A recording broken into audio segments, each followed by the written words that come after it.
I think I do want to do it this way. Hey, everyone. Watching the replay, welcome to another Curly Chemistry Live. I'm so glad you are here. If you can see me and hear me, let me know. Let me know. And while you do that, I'm going to be multitasking, letting Instagram know we are live. Hope everyone's having a wonderful day so far. Let me know if you can see me and hear me. All right, let's see. Live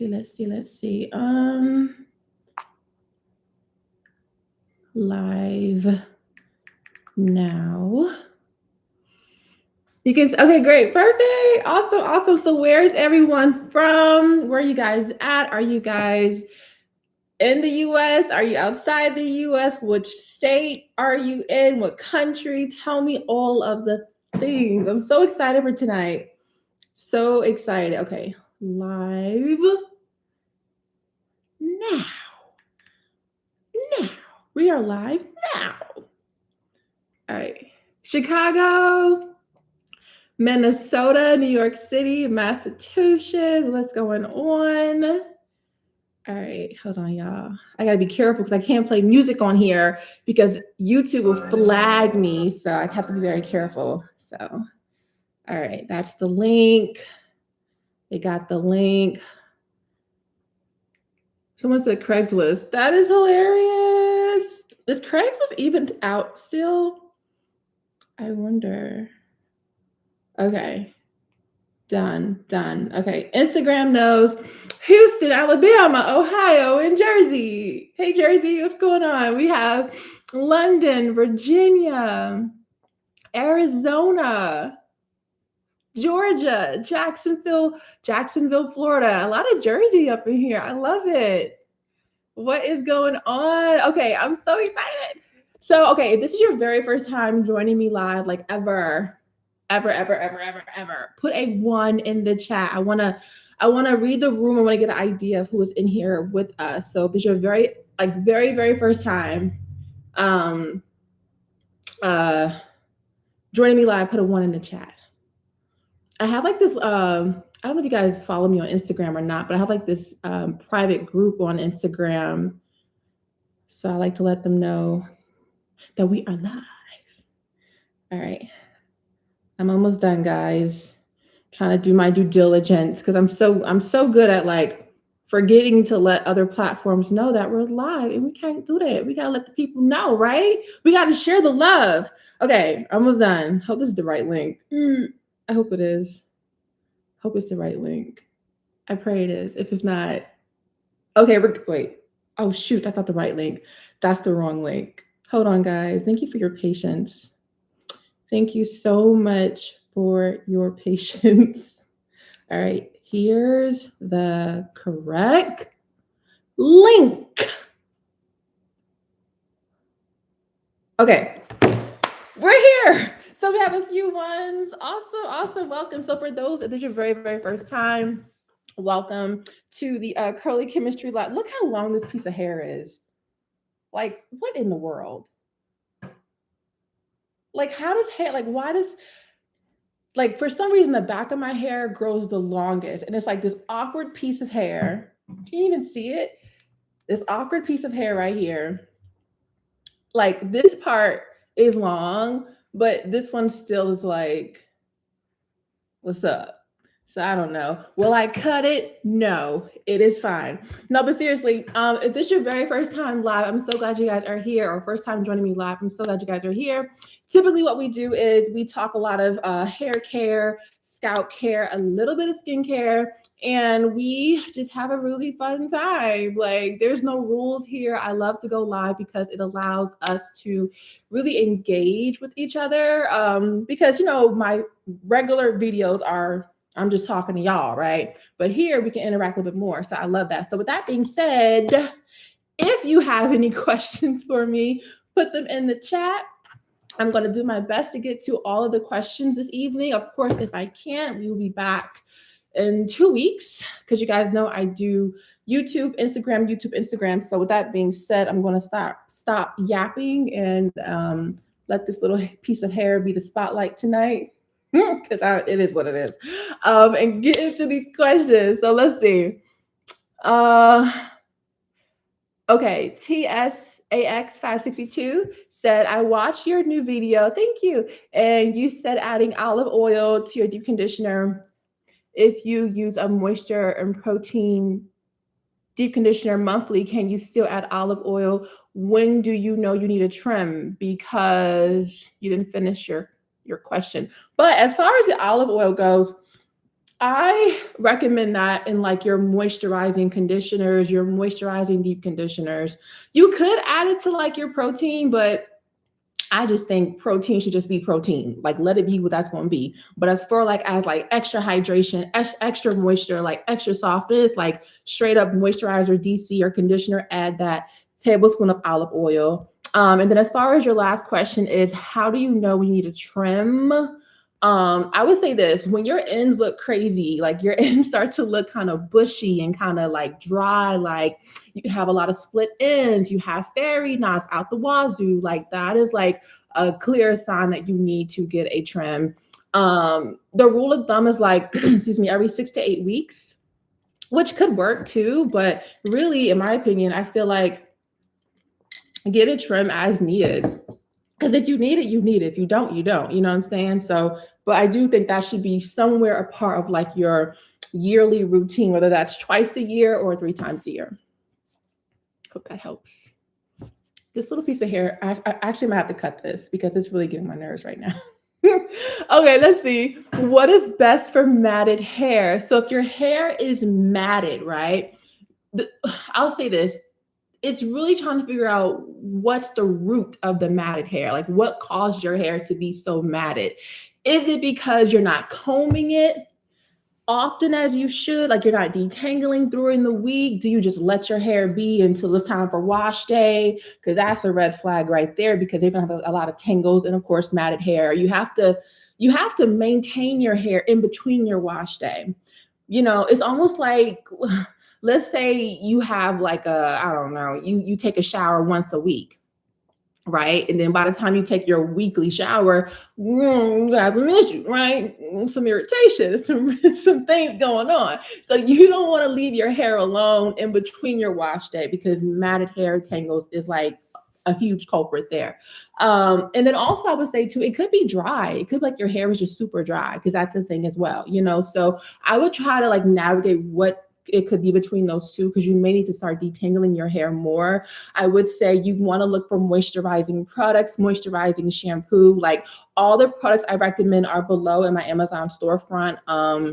So yeah, but moisture and detangling is going to be your best friend. And then also use like a hair softener when you are detangling your hair. Like try not to ever comb your hair, especially your hair being matted, on just dry hair. Like you want to have some type of liquid or oil or something on your hair. You may, Lanaya, you may like, if you haven't tried it yet, you may like the African Pride Prepoo. It's very gooey, very slippery. So you might like that for your hair. So I would check that out. All right, let's see. And if you guys are enjoying this so far, please be sure to like this video. I really appreciate it. All right, let's see. Rosie says, hi, my hair loves the Apogee Shea Pro Leave-In Moisturizer. You recommended before, but should I use a different moisturizer for the winter? Are there similar good winter moisturizers? So that Apogee Shea Pro Leave-In conditioner or leave-in moisturizer, you can absolutely use that during the winter. So you can keep that in your routine for sure. What I would do though, is you may want to play around with the sealants. So the sealants are like oils and butters and hair grease that you are using to lock in that moisturizer, to lock in that water-based product, right? So if I were you, and this is for anyone as we are going into these colder months, I would do a test. I would do one side of that moisturizer with your oil as a sealant, and then the other side, I would do the Shea Pro or the Apogee Shea Pro, your moisturizer, with hair grease as a sealant. Twist up your hair, both sides, unravel it, and then by the next day, see which side your hair you know, like which side feels better. So that's what I would do. So you may not have to change your Apogee because that Apogee moisturizer is actually a very hydrating moisturizer. That's something that I'll probably increase myself going into these colder months. So I would say stick with it. All right, let's see. Been a fan since 2012. Oh, thank you. Let's see. What are good deep conditioners for the winter? Great question. So, the Amika.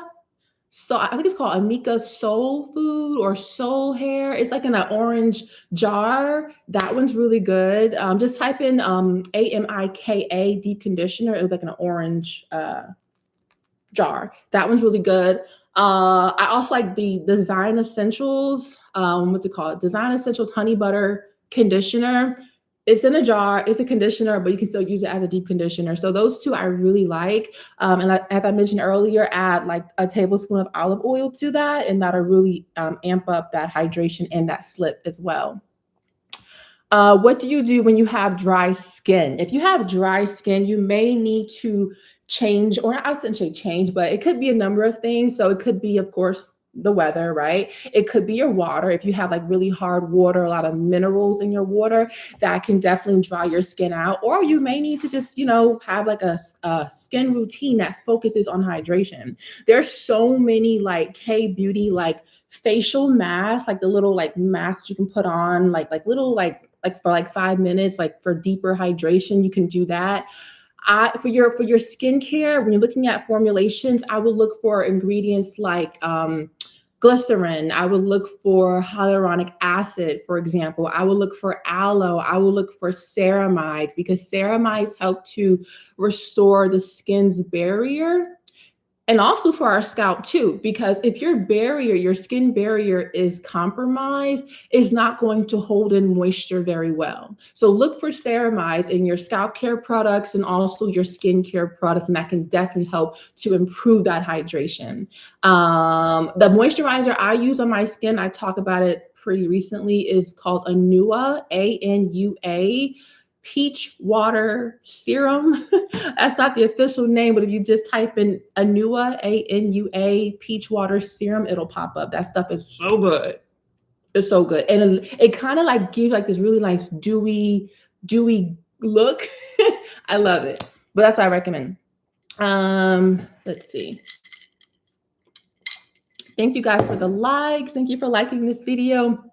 Okay, let's see. Should I cut? Wait, wrong question.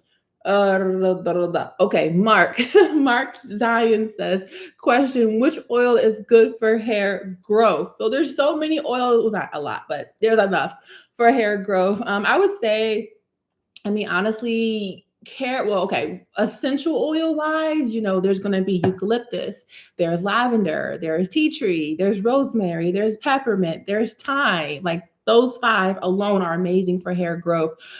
Because they're essential oils, you want to combine them with like a carrier oil. So you never want to put those oils directly on the scalp. They will irritate the heck out of your scalp. You don't want that. So let's say you choose rosemary and eucalyptus, right? You can do like 4 or 5 drops of each of those oils in like, let's say, an ounce or 2 ounces of jojoba oil, you know? So you can do that. You can also do pumpkin seed oil. I don't know how old you are, Mark Zion, but you know, if you are over, let's say 40, for example, you can definitely reap the benefits of pumpkin seed oil.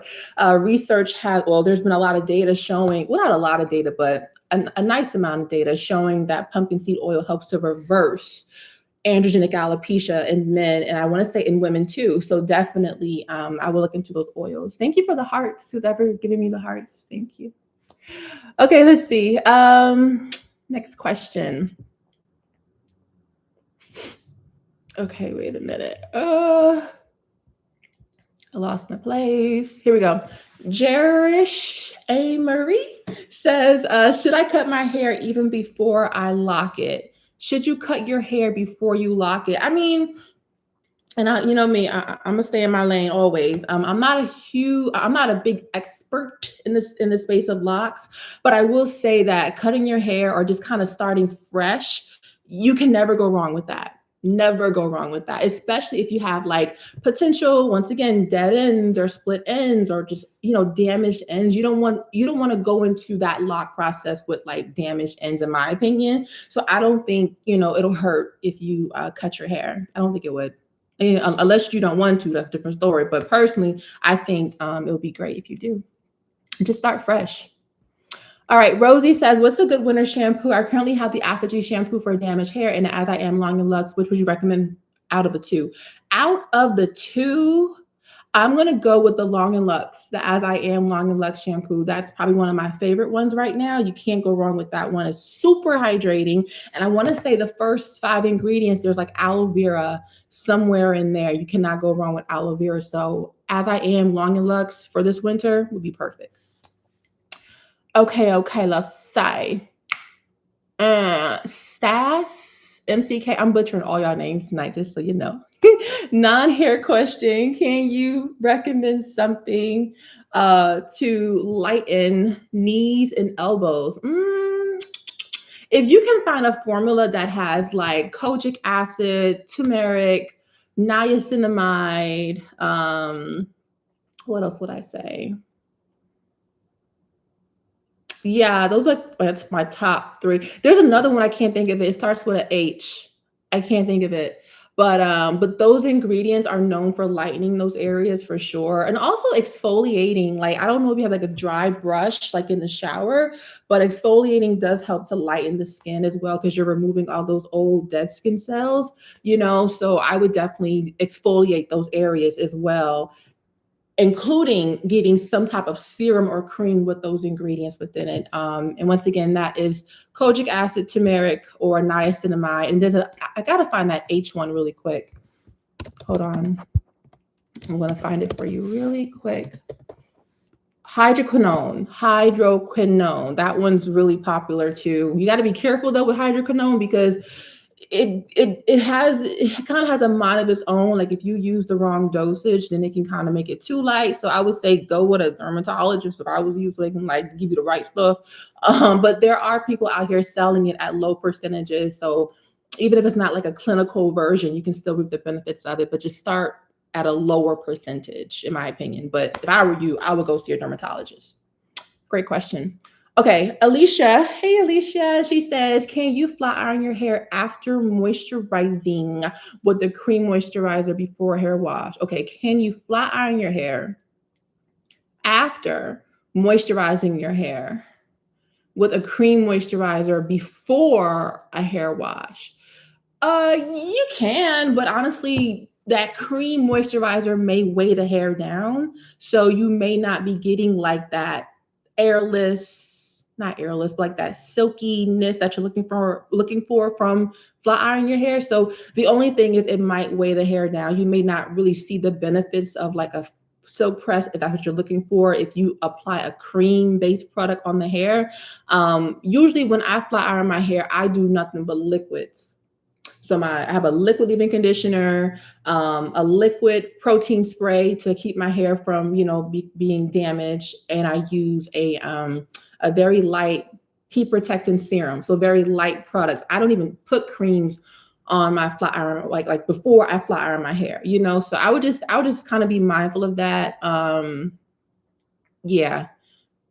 If you can find like a very lightweight product to moisturize, or honestly, like just start fresh. Like just if you're gonna do it, I would do your wash day, have some protein somewhere in there. When you get out the shower, liquid leave-in conditioner, it can be Apogee Pro Vitamin leave-in conditioner. Protein spray could be the Apogee keratin spray. Fantasia Icy Heat Protectant Serum, just a little bit, like your hair is like freshly washed and it's like lightly conditioned, and then go in with the blow dryer and then go in with the flat iron. That's how I would do that if I were you. Okay. But hopefully that helps. All right, let's see. What's a good protective style using only your natural hair for the winter? You can, only just using just your natural hair for the winter. Of course, there's always twists and braids. You have options. The biggest thing would be to keep your ends tucked in if you can. Like sometimes what I'll do is I will put my hair like in like a ponytail like this, and then I will two strand twist it up, and then I'll like kind of tuck it in. So it's kind of like looking like this. Like, so imagine this being like a big old twist, right? But the ends are tucked into my hair. So it's kind of giving you like this type of vibe. So that's an option. My go-to protective styles are headband wigs. They work, but I don't take it off, you know? But I would also explore YouTube and see what other ladies are doing as well. All right, before I continue, you're welcome. Before I continue, let's read the room. Is this helpful at all? Has this been helpful to you guys? If so, put a 1 in the chat if I should continue going or if we should just call it a night. I don't know. Just let me know. All right. Awesome. Awesome. Awesome. Okay. We'll keep going. Let's keep going. Okay. Let me go back up so I can figure out where I was. All right. Let's see.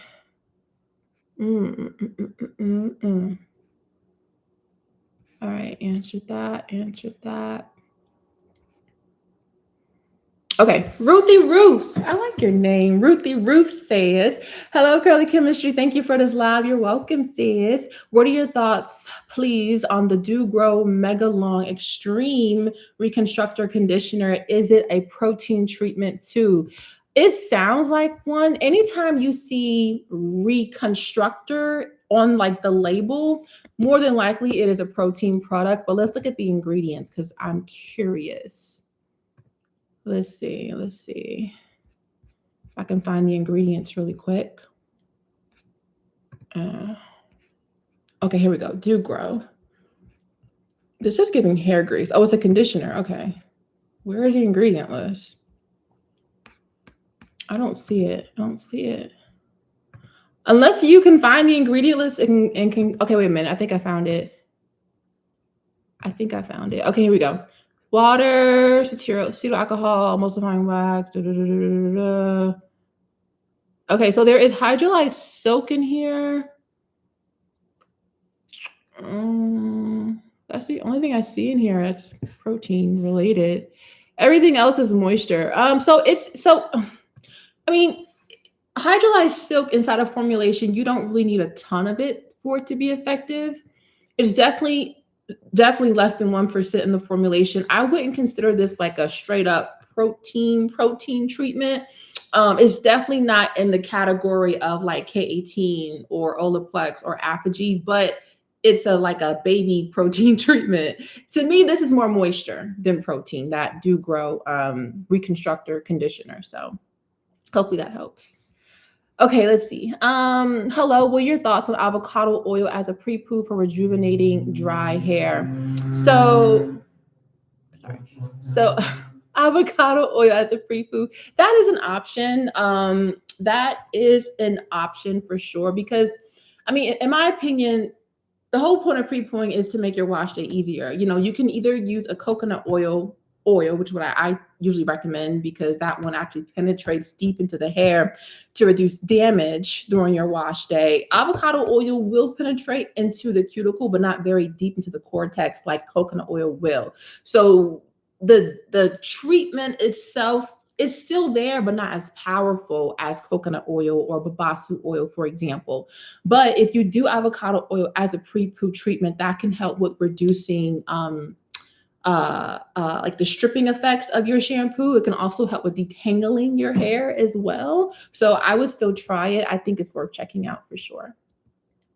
What about jojoba oil? Can we add that too, like to your deep conditioner? If that's the question, that's fine too. That's fine.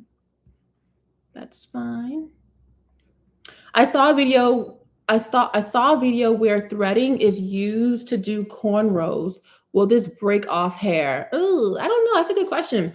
I mean, to me, it depends on the health of your hair. Like if your hair is already damaged, if your hair is already going through some things, you know, that may kind of be the straw that breaks the camel's back with that thread in the hair. You know what I'm saying? Especially if your hair is like really, really, really, really dry.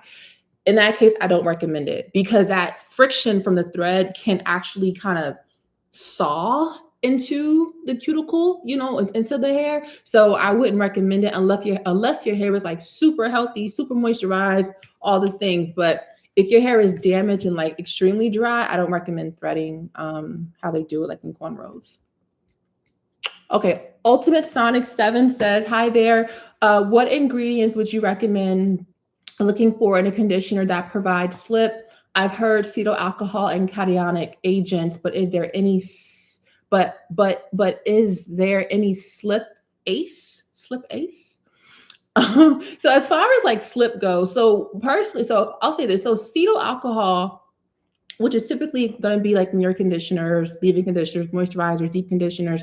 So that ingredient is a fatty alcohol, so it's going to like give that product that creamy texture, like a very nice, creamy, thicker texture. Cationic conditioners are definitely where it's at for sure. So I look for bihydramonium methyl sulfate. I look for citramonium chloride. I look for bihydramonium chloride.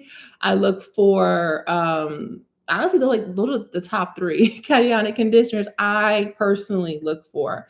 I also look for dimethicone, like silicones, because silicones, even though they get such a bad rep in the natural hair community, I love them.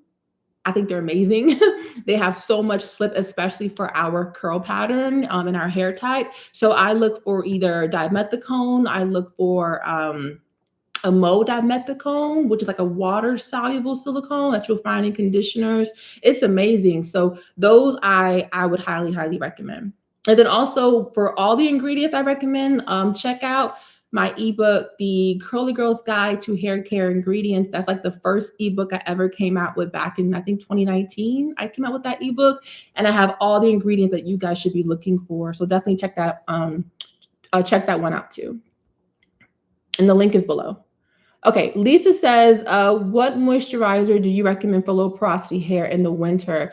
Yeah, so for low porosity hair, I mean, honestly, I would look for, or actually I would do Donna's Recipe Extra Creamy Hair Cream. So for me, I tend to alternate between that one and the Apogee Shea Pro. So Donna's Recipe Extra Creamy Hair Cream. Another good one, if you have like finer, like if your hair is more on the low porosity finer side, Aussie Moist Miracle Curls Leave-In Conditioner. That one's also really good. Curls Blueberry Bliss Leave-In Conditioner. That one's really good too. And what else would I say? Oh yes, the Organic Root Stimulator Olive Oil Lotion. That one's also really good too. And make sure you're locking this in. Seal it in with either like a sweet almond oil. If you have like thick, low porosity hair, you can probably get away with hair grease as well as a sealant to lock in that moisture. Lizzie says, can you use two leave-in conditioner? Wait, can you use two leave-ins, for instance, the green tea reconstructor and design essentials? You can. And that's actually what I do. So for me, when I wash my hair, I always use that green tea reconstructor by Apogee as like a protein. And then I follow up with a moisturizing leave-in conditioner. So in your case, that would be the design essentials. So you can absolutely layer. And I think that's such a smart idea because we have a protein moisture balance that we have to keep up with. And unfortunately, if that balance is off, we're going to see some issues. You know, of course, if you have more protein than moisture, your hair is going to break off like crazy. But if you have more moisture than protein, then you're going to lose your curl definition and you're going to have very limp, very, very, very limp curls. Yep, you know, so you got to have that balance. So for me, layering my leave-in conditioner has been a huge help. So for me, that's that Apogee green tea reconstructor that you're asking about, and then a moisturizing leave-in. Do you have to do this? Is this like absolutely necessary? No, but you just kind of find what works best for your hair. So to answer your question, Lizzie, you can absolutely do that for sure. Okay. Hi, is it okay to twist your hair and leave it in for 2 months? Washing every 2 weeks and moisturizing regularly, can it lead to growth? That's completely fine. Absolutely. Absolutely. And there's so many, and I love it. There's a lot of women coming out talking about like, hey, I just put twists in my hair and leave it in for 2 months. That's completely fine. But the key is what you just said. You are keeping up with your wash days, even with the twists. And then you also said you're moisturizing regularly. That's going to be key too. Because what's the point of having your hair locked into these twists, but as dry as heck, you know what I'm saying? So I think that's the key. Can it lead to growth? Absolutely, especially if you're leaving your hair alone. I've discovered that our hair works, our hair grows the most when we leave it alone.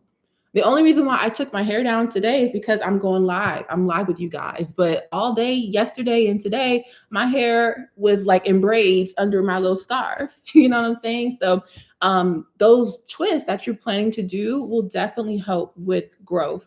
And if you want to amplify that, do some scalp massages at night. That's really going to help with that growth because you're, increasing that blood flow to your follicles. So if I were you, I would tag team this, take advantage of that 2-month protective style and add in those scalp massages. I think that's going to be amazing. And take pictures too, because a lot of times we don't really track our progress and we're actually making progress. So take pictures. All right, let's see. African Pride Prepoo is awesome. It's so good. It is so, so, so good. All right. What's the difference between a sulfate-free shampoo and sulfate shampoo? What do you know? What do you know when all the shampoos in your store all has SLS, sodium lauryl sulfate, but you still want to make the shampoo hydrating for your scalp? Okay. So you are in a, so let me understand.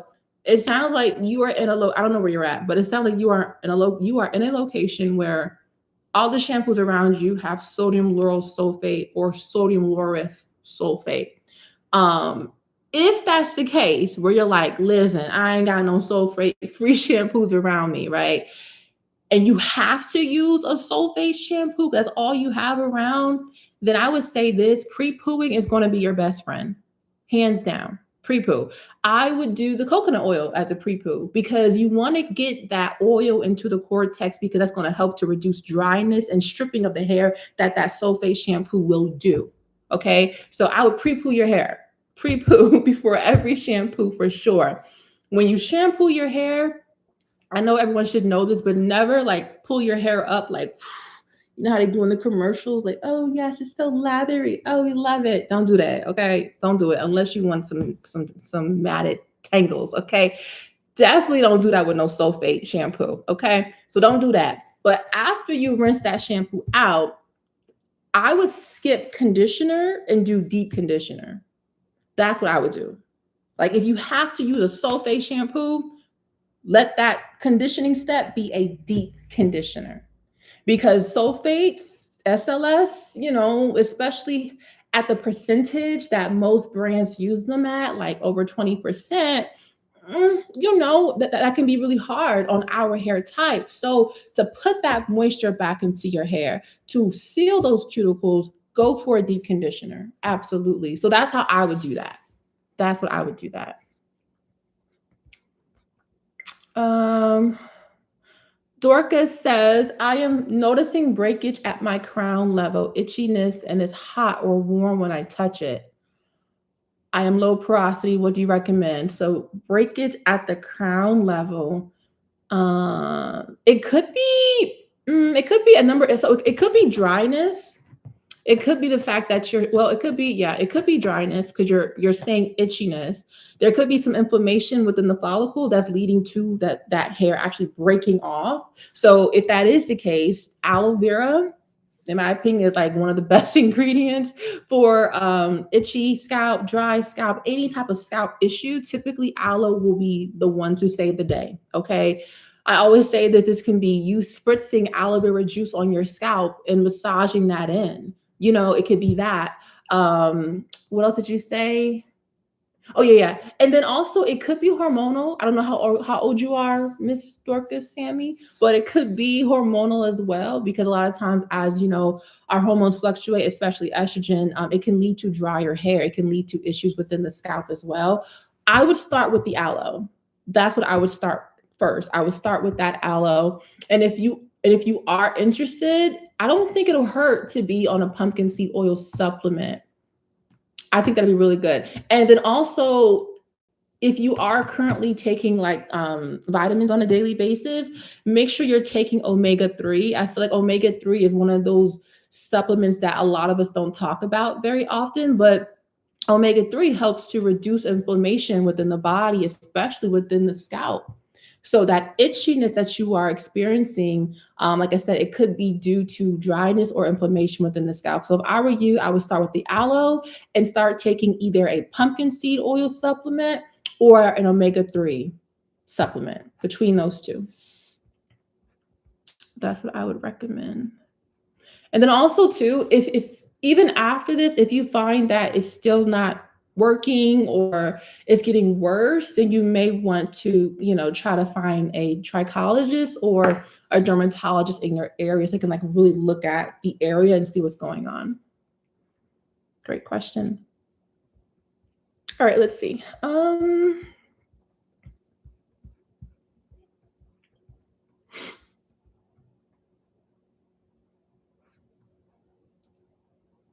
During the winter, can you use a moisturizer and a protein balanced deep conditioner or a moisture based deep conditioner? So I would say this. So for the winter, you still don't want to like skimp out on the protein. I would say focus definitely on moisture for sure, but still do those monthly lightweight protein treatments. Like if you can still get that into your regimen, that'd be great. But for the winter, definitely make moisturizing your hair or just moisture the main thing.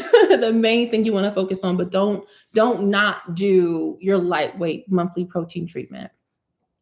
That's what I would say. All right, let's see. I'm not going to try to say it. Miss Serviora 3 says, what is more effective, finger detangling or using a comb or detangling brush? Thank you. Great question. It depends on your hair type. It depends. So I would say if you are in the type 3, type 4 area, you can definitely, benefit from a detangler brush. It depends on the kind, because unfortunately, not all of them, like design wise, are made the same. If I were you, I would try out each option because initially, when I first went natural, I just mainly did like finger detangling. That didn't work for me, not at all. So I had to learn that my hair prefers combs, like wide tooth combs. And just recently, I learned that my hair likes detangling brushes. But I can't do Denman. Like the Denman brush, that thing literally will tear through my hair. I can't do that, but I can do the unbrush. So if I had to say like top two, like the ones I would choose, definitely the unbrush as a detangling brush or the Tangle Teaser Wide Tooth Comb. That is like those two are like my staples right now. I reach for the Tangle Teaser Wide Tooth Comb more than I do the unbrush. And I just think that if I was like stuck on an island for a whole month, I'm gonna go with the Tangle Teaser Wide Tooth Comb. So to answer your question, sis, it really depends on your hair because everyone's hair is different. But I would try each of those options to see which one your hair likes. All right, let's see. Next question. How often should you use a bond repair, and which one? So I feel like it depends on what you're doing to your hair. Do you do a lot of like coloring services? Like, do you flat iron your hair often? Do you get texturizers or relaxers often? That will determine really the frequency of how often you need to be doing these bond treatments. So like if I was like I flat iron my hair once a month, guess what? I'm using a bond treatment in my regimen at least 2 or 3 times a month, something like that. Okay. But I don't. So it depends on your hair, what you're currently doing to your hair. But if you're like, no, Tanya, I don't do that. I don't do no no flat irons like that. I don't do no coloring service. I don't do no relaxer or texturizer. Then I would say, depending on how your hair feels, So I would say maybe like, and honestly, this can be a part of your protein treat, like your monthly protein treatment, like that bond treatment. So let's just say once a month. But once again, if something changes and you're doing more to it, then I may have to increase because there's some people who use like the K18 or Olaplex like every wash day, especially that K18. Some people use that every wash day because of what they do to their hair. So it depends on what you're doing. But once a month should be fine. All right, let's see. Tashala Jamison 1595 says, do you know of a product that will make my hair appear thicker? I have fine hair, especially in the front of my hair. It's different texture than the hair in the back. Yeah, so number one, I'm always going to say this when I get like a thicker, like or appear, like make your hair thicker question. It could be genetics. Okay. A lot of times when something is genetics, it is what it is, right? But on the other case, um, it could be a nutritional deficiency. It could be low iron. It could be low vitamin D, you know? So I would kind of explore those areas if you have gotten recently like low levels in those two categories. I would, make sure you're taking those supplements because that alone can help reverse thin hair. So that's the first thing. The third thing I would say is, or the second thing, the third thing I would say is, and I'm probably gonna like say this forever. It's like scalp massages. Like that, in my opinion, is a great way to get that oxygen, that blood flow, those nutrients to the follicles to produce thicker hair. A lot of women swear by castor oil, like castor oil scalp massages at least 3 or 5 times a week. That can help too, So, and then also, what is it called? I just did a post on it. The Redensil, I think that's the one. Yeah, the Redensil. So that one is also known for increasing the density of your hair, so of course, giving you thicker hair as well. So I think that's also something to explore. And Redensil is like, they target like the stem cells of the hair, reactivating dormant follicles and increasing the density of the hair. So they come typically in like serum forms with this active ingredient, Redensil. So the ones I recommend are below in my Amazon storefront. I literally just did a post on that this week, so definitely check that out. Okay, let's see. How can you determine your porosity? I do the water test and I get between medium to high porosity, but I don't know which one I am because I am trying to find if I should use LCO or LOC. I'm gonna be honest with you, sis. I would do LCO. Whether you have high porosity or low porosity, I recommend LCO personally because you want to have that oil, that butter, or that grease to be that final step to lock in that moisture. So that's what I recommend, LCO personally. As far as like the whole high porosity, low porosity test, the water test can be tricky at times, but one of the main ways that I recommend is just to see how long it takes for your hair to dry. Like, let's say you air dry your hair. If your hair is still dry the very next day, more than likely you are low porosity. But if within like an hour or two or less than that, your hair is like completely dry, you high porosity, boo. Just saying. Okay, so that's a telltale sign. But definitely LCO, I personally recommend for your moisture retention. Okay, Ruthie Roof says, how can one prevent single strand knots, especially after trimming previous knots and increasing moisturization? So to me, fairy knots, single strand knots are like one of the mysteries of hair care. To me personally, I think they come from either a lack of detangling, one, or they come from dryness, but you said that you're doing the remoisturization, so we'll say dryness isn't the factor. So it could be a lack of, detangling, or it could be how you're styling your hair. So for example, I like wash and goes. I can't do them like that though. I can't do wash and goes like that because I almost every time I do wash and goes, I get fairy knots. It never fails. So I don't know what your style is like or what you're doing, but it could be your styles. It could be, just a lack of detangling as well. So I would kind of explore those two options, but I would still do more moisture.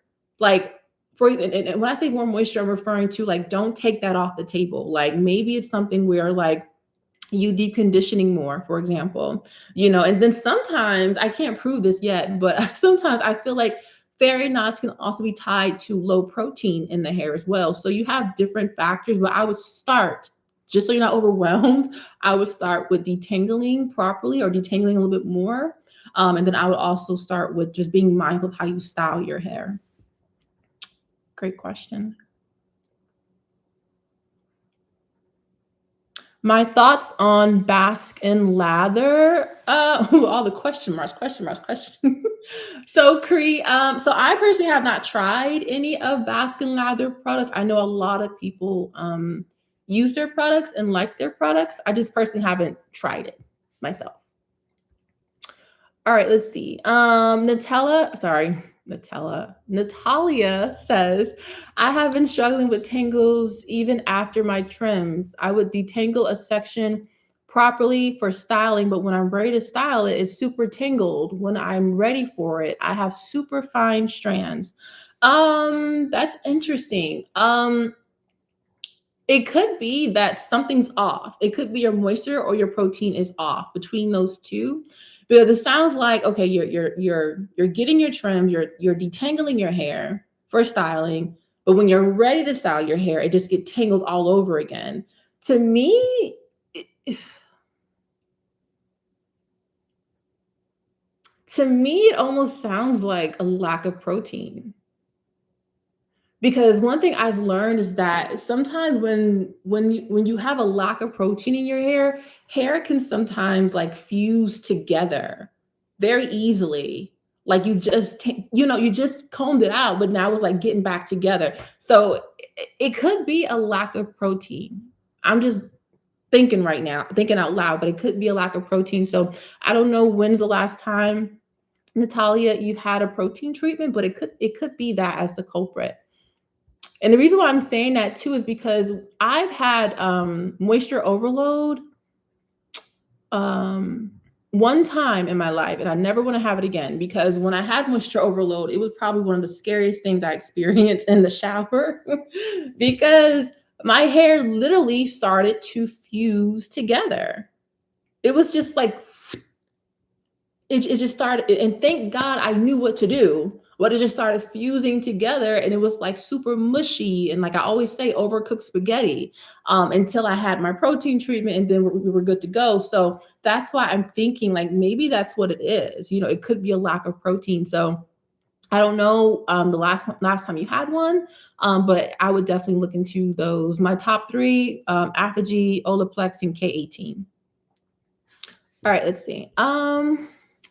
Do you have a follow-up regarding using serum for the scalp versus the face? What do you mean, do I have a follow-up? Do you have a follow-up regarding using serum for the scalp versus face? I don't understand the question, sis. I might need some more context. Thank you, Natalia. Okay, let's see. What do you suggest I should do to stop my hair from shedding after taking Adipax? Let's see what this is.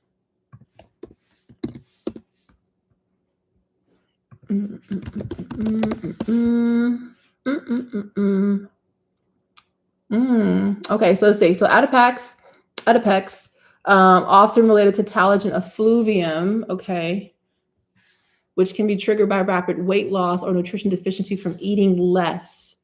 Okay. Hold on one second. Okay.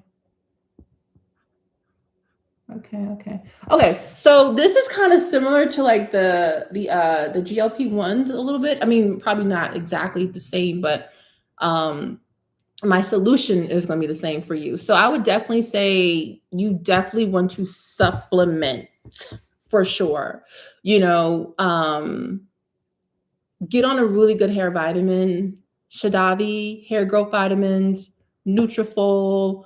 What else do I like? Pure encapsulated, hair, skin, nail vitamins. Like you want to have, like, basically, you have to kind of supplement what your body is like not getting right now due to that medication. So I would definitely start taking a hair growth vitamin.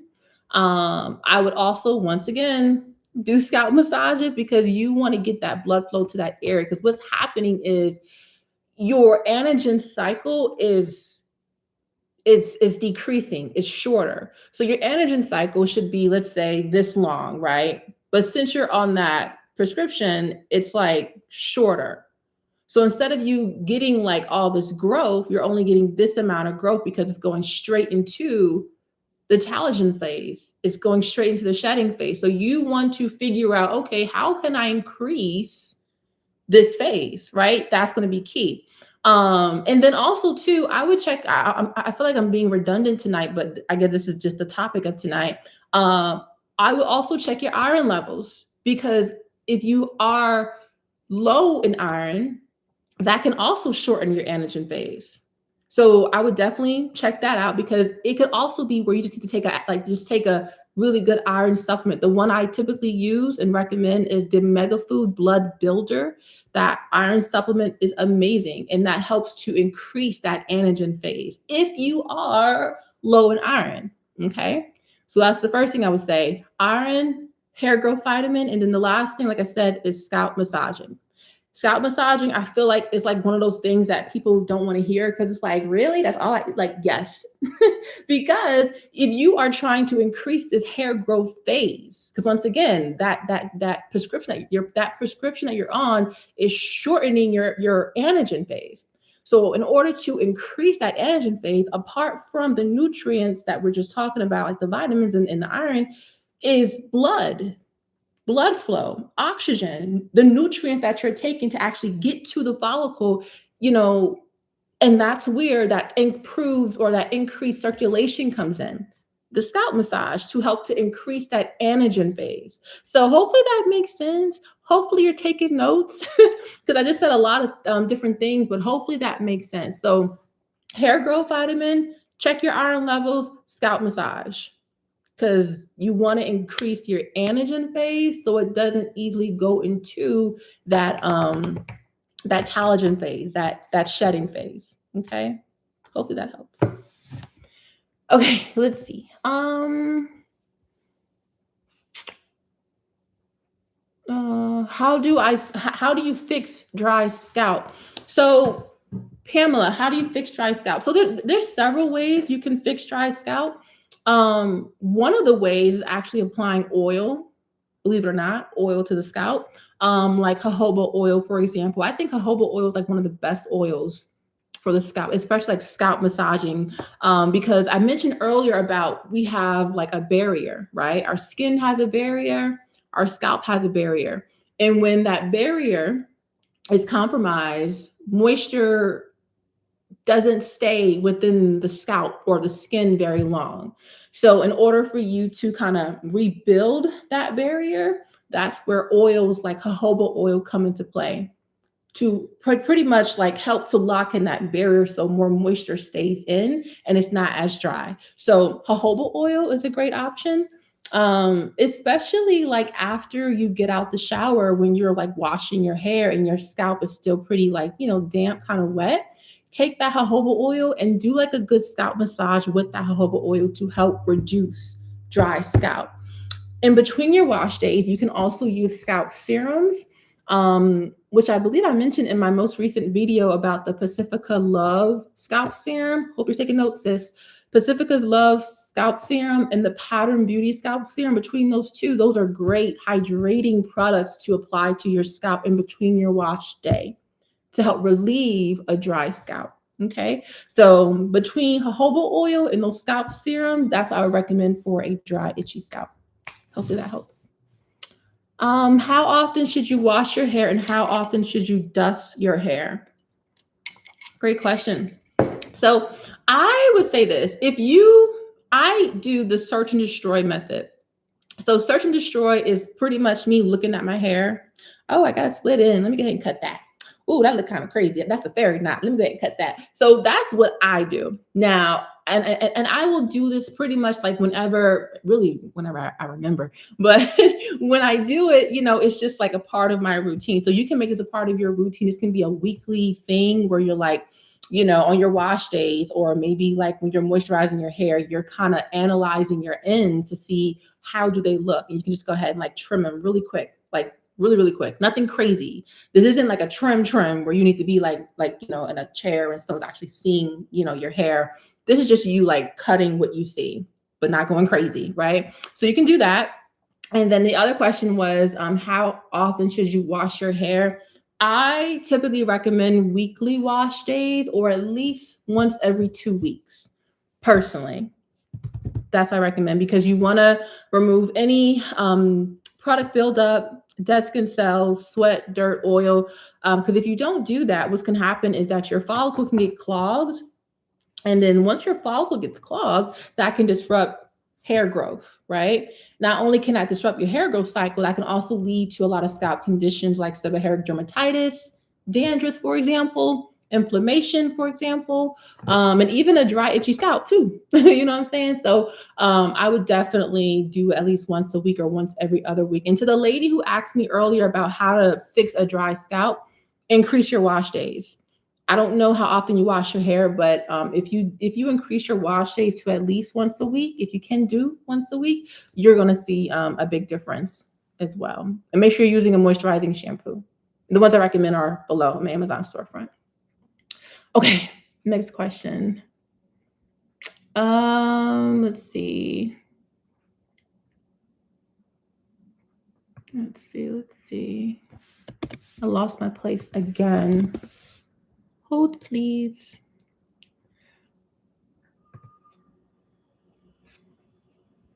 Okay, hold on.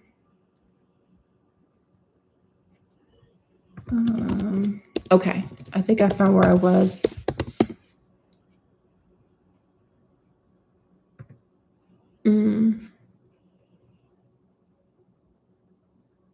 Okay. Sorry. Okay, I'm back. All right. Ashley says, "Hey, my love, I need help. Could low HGB, RBC, HCT cause dry, brittle hair? Heck yeah. Absolutely. And by the way, she's referring to like her hemoglobin, her red blood cells. That's what she's referring to with the acronyms. But yes, that can absolutely lead to dry, brittle hair for sure. So I don't know if I'm assuming your doctor did that blood work and you saw those results. Hopefully he or she recommended like a supplement for you. I would definitely get on that supplement, whatever he or she gave you, to help reverse that. Be consistent with that for sure. And then also, I mean, like I said, the one I use is the Mega Food Blood Builder. But if they're giving you something different, because you might actually need what they're actually giving you, I would be consistent with that. But to answer your question without rambling too much, that can absolutely cause dry, brittle hair. Absolutely. And that can also lead to stunted hair growth as well. Because once again, it shortens your anagen phase. So the same thing applies. Great question. All right, let's see. I hope you guys are still enjoying this Q&A. It doesn't suck, but it's like I want to see like what's happening I'm sure it's just questions, but I just feel like I'm like way up at the top, so I don't know what's happening, but I'm hoping you guys are enjoying this. Okay, let's see. Have you heard of PRSPR hair oil? If so, what are your thoughts on it? I have not heard of that. Let's Google it. PRSPR oil. Okay, I think I found it. Excuse me. Root Revive hair growth oil. All right, let's see. Okay, pop up. Thank you. I don't want it. Thank you. All right, where are the ingredients? Here we go. Ooh, okay. So we have castor oil as the first ingredient. So it's heavy. Keep that in mind. Pumpkin seed oil, apricot, grapeseed, okay, all the carriers. Black seed oil, that's great for reducing inflammation in the scalp. Amla oil, that's great for strengthening the follicles. Peppermint, rosemary, those are angiogenesis oils, so they will help to whiten the blood vessels so more blood flow can get to the follicle. So just looking at the ingredients alone sounds great. But once again, since that first ingredient is castor oil, this is more of a heavier oil, so just kind of keep that in mind. All right, let's see. I've been using As I Am for 2 years. I want to change to Design Essentials, which is better. If you want to try Design Essentials, that's fine too. They have a really good honey cream or honey something shampoo. That one's really good. All right, let's see. How heavy is it? Well, I don't have it with me to see, but imagine castor oil. I don't know if you've ever seen or touched castor oil, but it's pretty thick. It's pretty thick.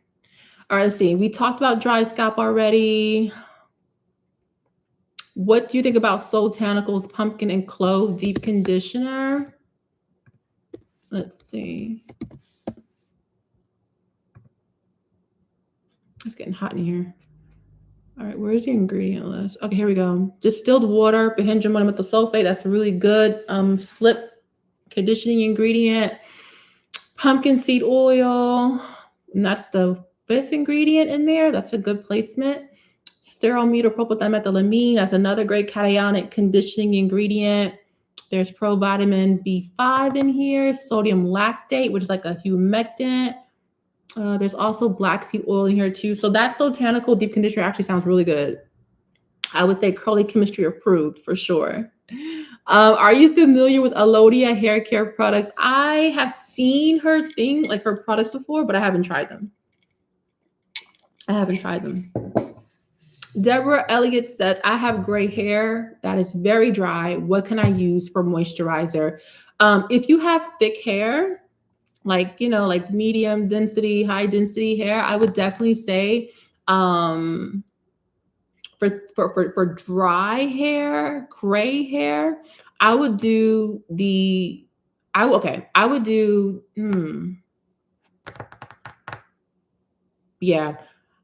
say this. If you have finer gray hair, I would do Donna's Recipe Extra Creamy Hair Cream. Pair that with Dew Grow's Extra Light Hair Grease. Do that combination. If you want to spritz water on it first to soften the hair before you do that cream and grease, you can do that. If you have thick gray hair, then I would say,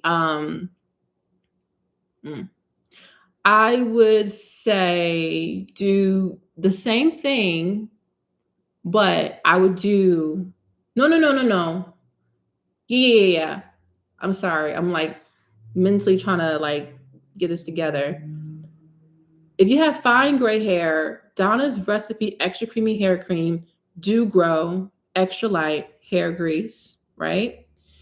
If you have thick gray hair, I would do the Apogee Shea Pro Leave-In with Blue Magic Indian Hemp.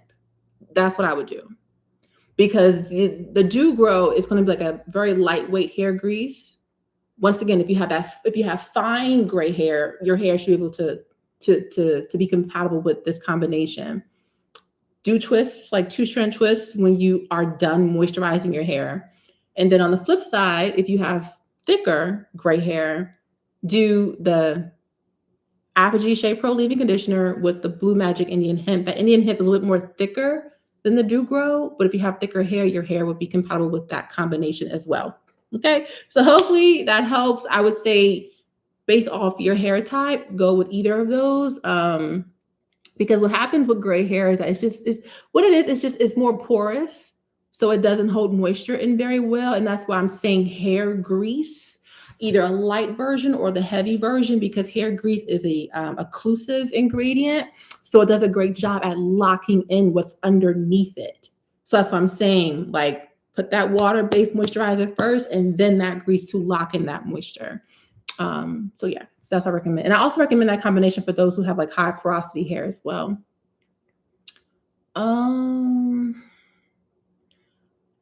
Let's see. Peaches 198 says, hi, Tanya, can you explain the structure of coarse hair? Also, is there a product that can smooth coarse strands? So as far as like the structure of coarse hair, I mean, it goes both. It goes two different ways. So you have like your hair type, right? Where you have like type 4AB, ABC, right? And you have like your curls, your waves, you have like your coils, you have like your kinky curls or whatever. So that pretty much in combination will give you like coarse hair, depending on the structure of the actual curl pattern itself. So your curl pattern determines how coarse your hair is, right? But it goes a little bit deeper than that too, because if you have like thicker hair, and I'm assuming you're referring to thicker hair, coarse, thicker hair, the cortex is thicker as well. So you have the cuticle, which is like the actual like visible protecting layer that you see, that you and I see, we feel. But then after the cuticle, you have the cortex. Those who have like thinner hair or finer hair, their cortex is pretty thin, you know, whereas those have coarse hair, thicker hair, the cortex, excuse me, is thicker. So with that being said, you need more hydration, more moisture to keep that hair moisturized. So it's almost so the best way I can describe it is like, I don't like that. I don't like the description. You have something, you have like a very what's a good, I guess that's the best way I can, yeah, that's what's okay. So you have a very you have a very thin sheet, right? Like on your bed, a very like thin, super thin sheet, right? If you soak that in water, it doesn't really take much for you to soak that sheet in water because it's so thin, right? But then you have a big old comforter, right? Like a huge comforter, like the one that your grandma used to have back on the bed when it was just thick, like you just sweating at night, that comforter. The amount of water it takes to really soak into that comforter is way more water than that thin sheet. So that thickness of the cortex versus thinner hair, where the cortex is much more thinner, you know what I'm trying to say? You need more oomph to fully moisturize that comforter. I hope that makes sense. Okay. If not, we'll make a video on it. But to answer your question, that's the biggest difference. The cortex is thicker and your curl pattern will determine how coarse your hair is. Now, with that being said, is there product that can smooth coarse strands? So when you say smooth coarse strands, how, you know, like that's kind of like a nuancey word because like are we referring to like a keratin treatment? Are we referring to a heat, like a flat iron treatment? Or are we referring to like, hey, how do I make my hair softer, more manageable? Like which one are we referring to? So I'm going to go with the softer, more manageable one. So once again, that for coarse hair, that's where that LCO method comes into play. Liquid cream oil, or in your case, if you have thicker hair, liquid cream grease, because you need that extra oomph to maintain that, you know, thicker hair or coarser hair. Now, we'll say this too, deep conditioning with cationic surfactants like centramonium chloride, benzimonium chloride, benzimonium methyl sulfate, for example, are going to be key because they do help to smooth the cuticle. Hot oil treatments are also a great way to smooth that hair, smooth the cuticle as well. With that smoothing comes more moisture retention. So your hair locks in moisture more when you are combining these treatments with, once again, hot oil treatments, for example. You don't have to do it every wash day, but at least once or twice a month, depending on how dry your hair is. So I feel like I should totally do a video on this because this is a whole nother topic on like how just the needs of coarse hair versus finer hair, because it really does come down to, once again, that cortex and of course the texture of the hair itself. So more to come, more to come for sure. Great question. Really great question. All right, let's see. You guys doing okay? You guys hanging in there? All right, let's see. Let's do, what time is it? It is 8:16. Let's do like a few more questions. Let's see. Your Amazon storefront is impressive. Thank you. That makes me, thank you. Thank you so much. That makes me so happy. I worked hard on that Amazon storefront. All right, let's see. Can you talk about the difference between moisturizing and hydrating shampoos? I have low porosity hair and I'm trying to find a shampoo to deal with dryness. Yeah, so I feel like I get this question like almost every live. So moisturizing and hydrating shampoos in this context are pretty much the same, in my opinion. I feel like it depends on the brand, how they want to use the term moisture and hydration. But there really isn't a huge difference. Now, if we talk more about ingredients, that's a little bit different, because technically water hydrates and oils moisturize, if you want to get technical. But in the form of a shampoo, they're pretty much the same exact thing. And to answer your question about like you're trying to find a shampoo to deal with the dryness, the Design Essentials Honey Cream Shampoo, that's really good. Cream of Nature Argan Oil Shampoo, Long and Luxe, As I Am Long and Luxe Shampoo, that one's also good too. Those three are really, really, really good. Let's see.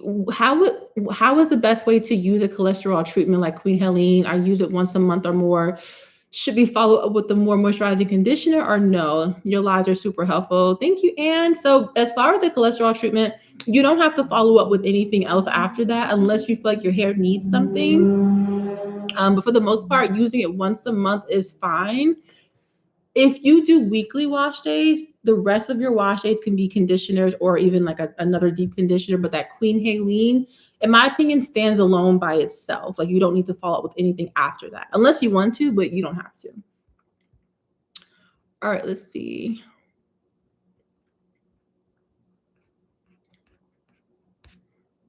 All right, let's go down here. Please do a video. I will definitely do a video for sure. For sure, for sure. Do you like botana oil for dry scalp? So if we're doing like the liquid botana oil, that's fine for dry scalp. I will say this too, though, it can be kind of heavy for some people. So you may want to do like a little, goes a long way. So just a little bit, I would say. But personally, like if it's me, I would say botana oil by itself for the scalp, mixed in with other oils, great. But if you're going to use straight up botana oil, I would really focus that as like a pre-poo treatment or even a sealant, like to lock in that moisture. But if you are going to use it on your scalp, just use like a little bit, just a light amount of that because it can be heavy sometimes. Which detangler brush should I get? There's a purple one that is for curly and coily hair, but also there's one for fine hair too, which I have both. Which would you recommend? If it's the right one that I'm thinking, it should be the purple one. So it should look like, oh wait, the brush. Okay, so no, I don't use the brush.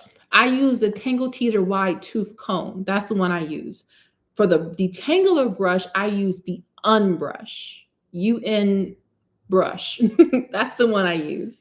But Tangle Teezer, I use the Wide Tooth Comb.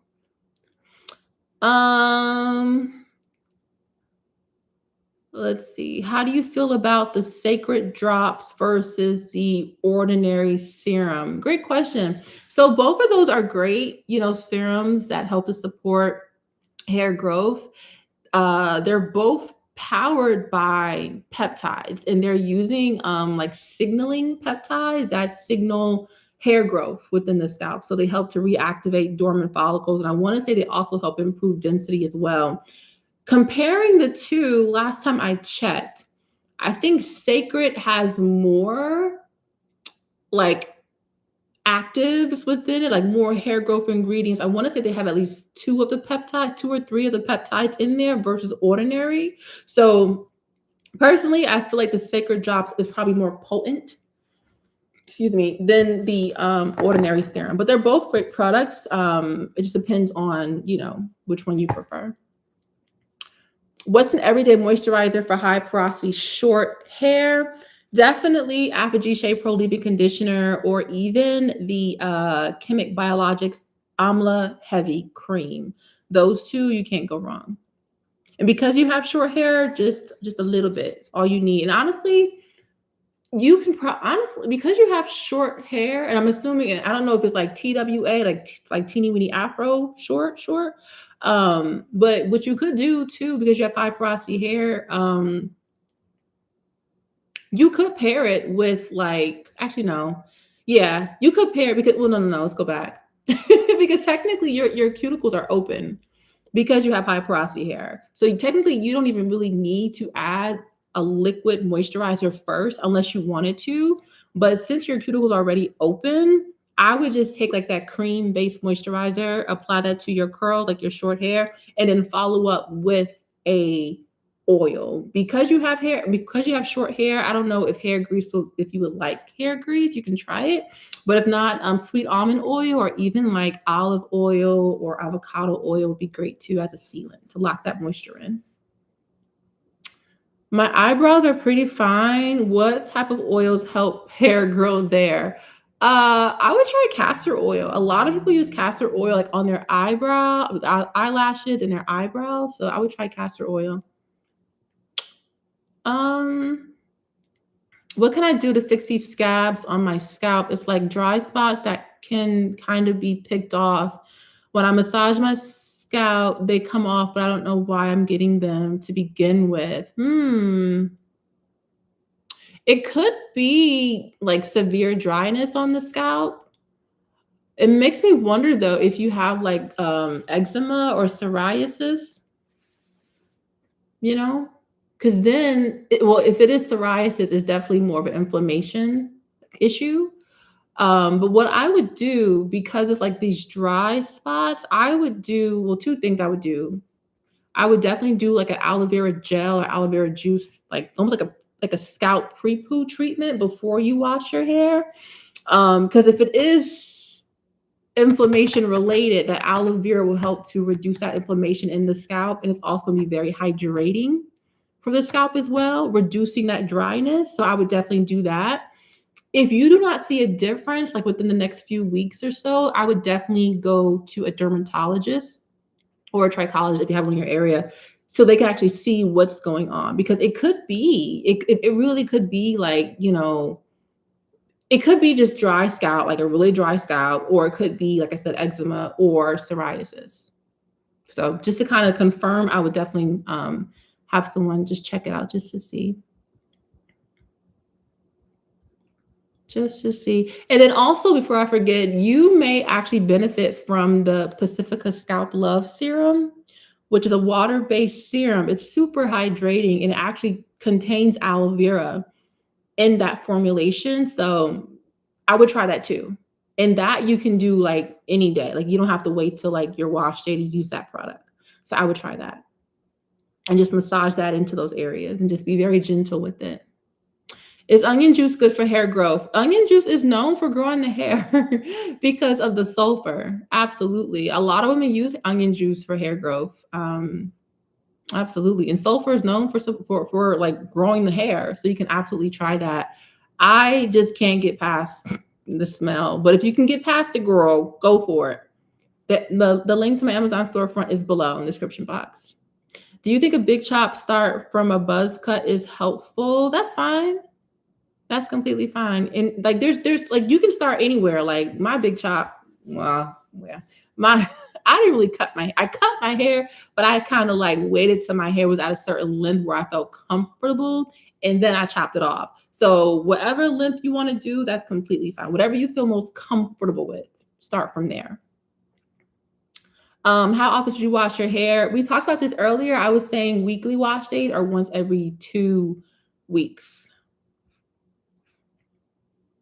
What are your must-take vitamins? Omega fish oil, vitamin D3, K12, biotin, etc. for hair growth. All of that. All of that. All of that for sure. All of that. Absolutely. Because the omega-3 and the vitamin D are going to be the main, I shouldn't say the main, but those nutrients alone help to reduce inflammation in the body. And a lot of times alopecia, well, not a lot of times, but majority of the times, same thing. Alopecia is tied to inflammation, I can almost guarantee that a lot of times if a woman if she has alopecia, more than likely she is deficient in vitamin D. I can almost bet money on that. So for me, omega-3, vitamin D, hands down, key. Biotin, known for supporting hair growth. I would also add iron to that. I'll also probably add B12 to that and zinc to that as well. And then of course, like your daily vitamin, like your vitamin A, for example. So yeah, folic acid as well.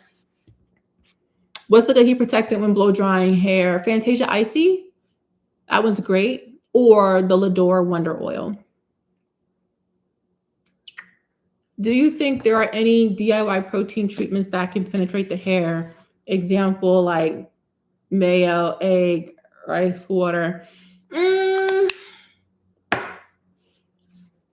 Last time I checked, no. Mayo's too big, eggs are too big, like molecular wise, too big. That's why you want to look for hydrolyzed protein, because hydrolyzed proteins actually penetrate past the cuticle and get into the cortex, where it's actually doing the job, doing the work, right? So personally, I don't think so. Rice water works mainly on the cuticle of the hair. Due to the inositol that's in there. So basically it helps to kind of fill in like any like missing patches in a sense on the cuticle.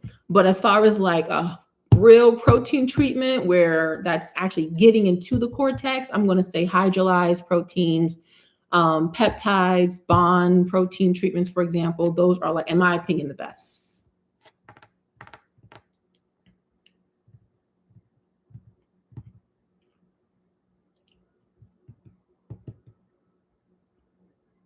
Let's see. Hold on.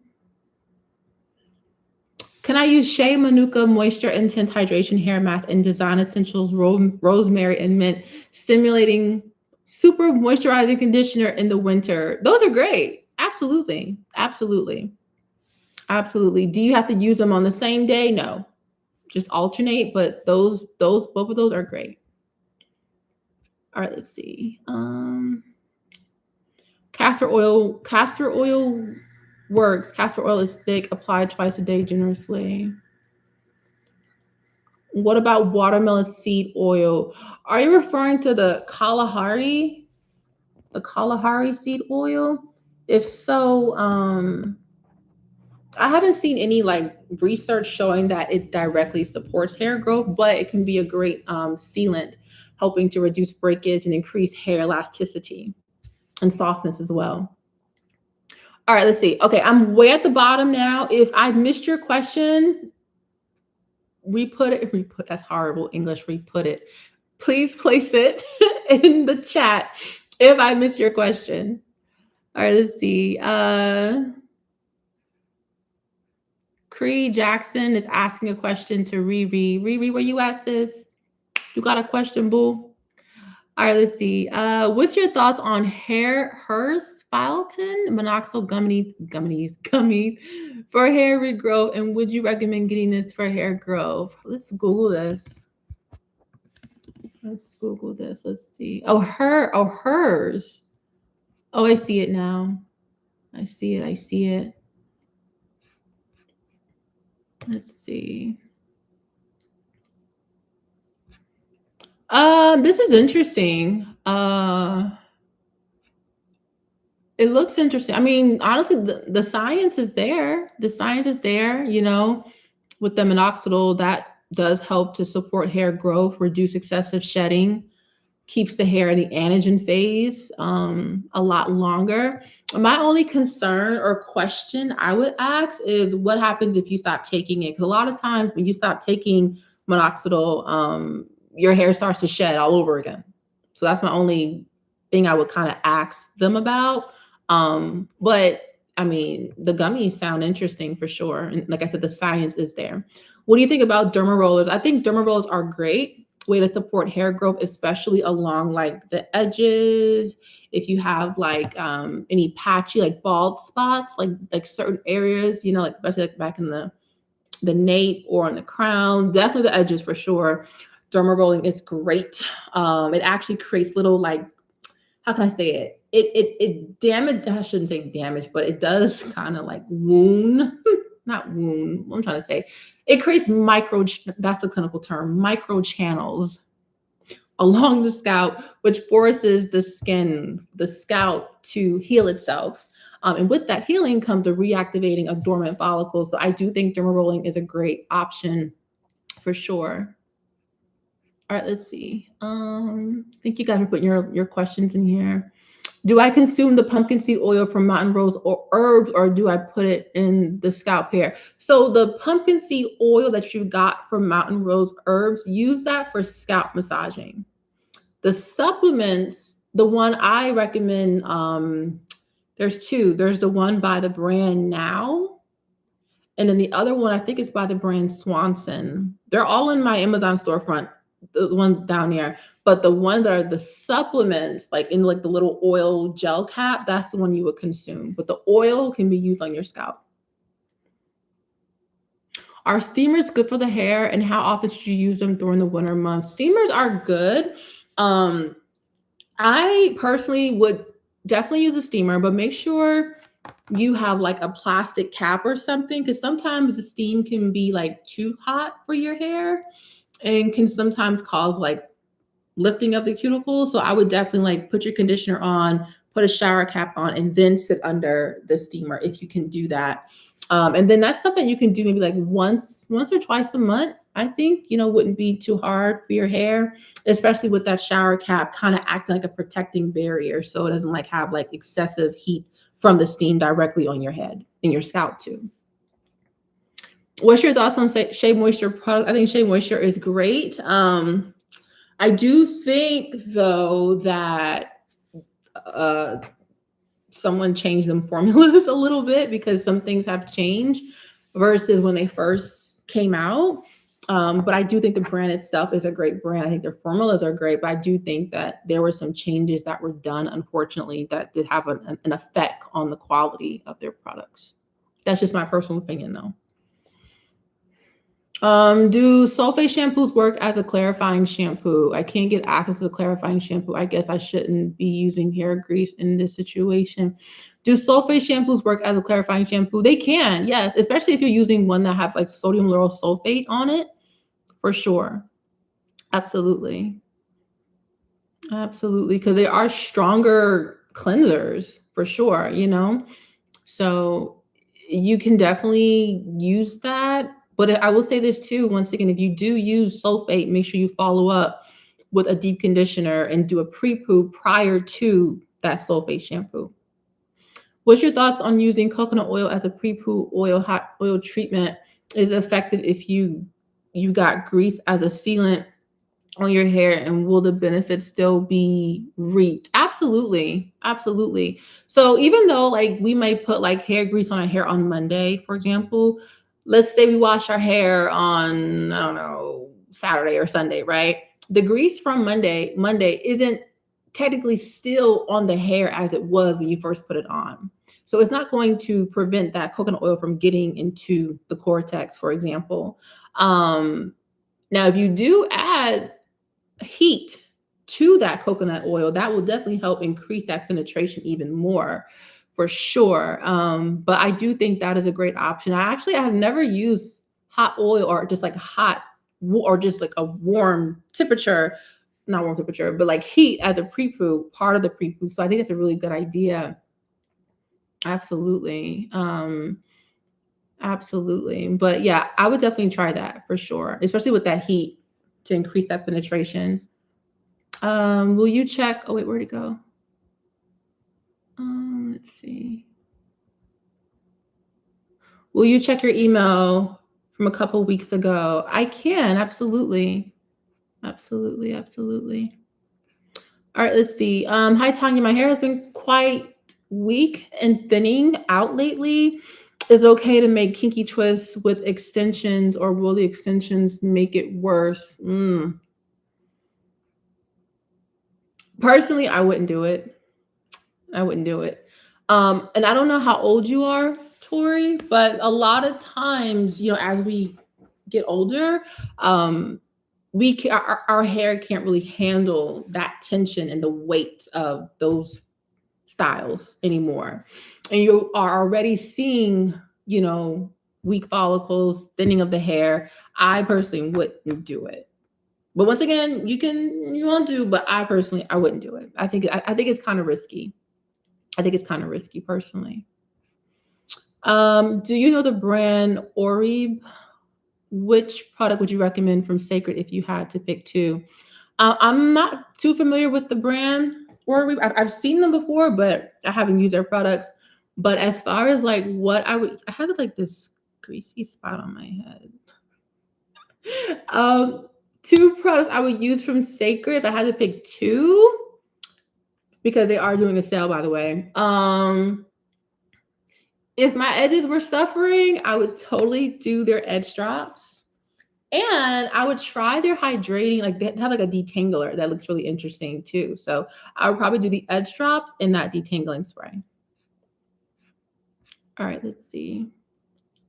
How often should natural hair be trimmed? Once or twice a year? I would say honestly, like twice a year is fine or as needed. How do I know when I'm hydrating my hair too much? When you are hydrating your hair too much, you will lose your curl pattern. Like it will feel like your curls are not as defined as they used to be. And of course, your hair will feel like overcooked spaghetti when it's soaking wet. It will feel too soft, like way too soft. What's your thoughts on squalane oil from sugarcane as a carrier oil to make rosemary oil? Squalane is a very lightweight oil. It's an option if you're making like an oil where it's like squalane is like your core carrier oil, and you have a few drops of rosemary oil in there. That could work. That could work. I don't think squalane is comedogenic, but let me see. Because that's something you want to keep in mind anytime you're making like an oil for like the scalp, making sure that it's not comedogenic because it will definitely clog the pores of the scalp. Okay, it is non-comedogenic, so that's great. So that combination is really good together. All right, let's see. You're welcome.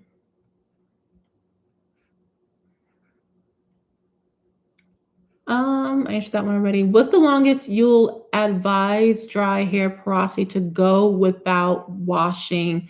It depends on what you do. Like, do you use a lot of butters? Do you use a lot of hair grease? Do you use a lot of silicones? Do you use a lot of oil? Do you use a lot of hair gels? Do you use a lot of edge control? Like, depending on your routine determines the length of how long you should go. That's why I always say like a good sweet spot is once a week or once every 2 weeks. That's just a nice little sweet spot. But if you don't use that many like products on your hair doesn't feel like way down, especially with like gel, for example. But you might be able to get away with like up to 3 weeks or so, but anything longer than that, it gets kind of tricky. So just FYI. All right, let's see.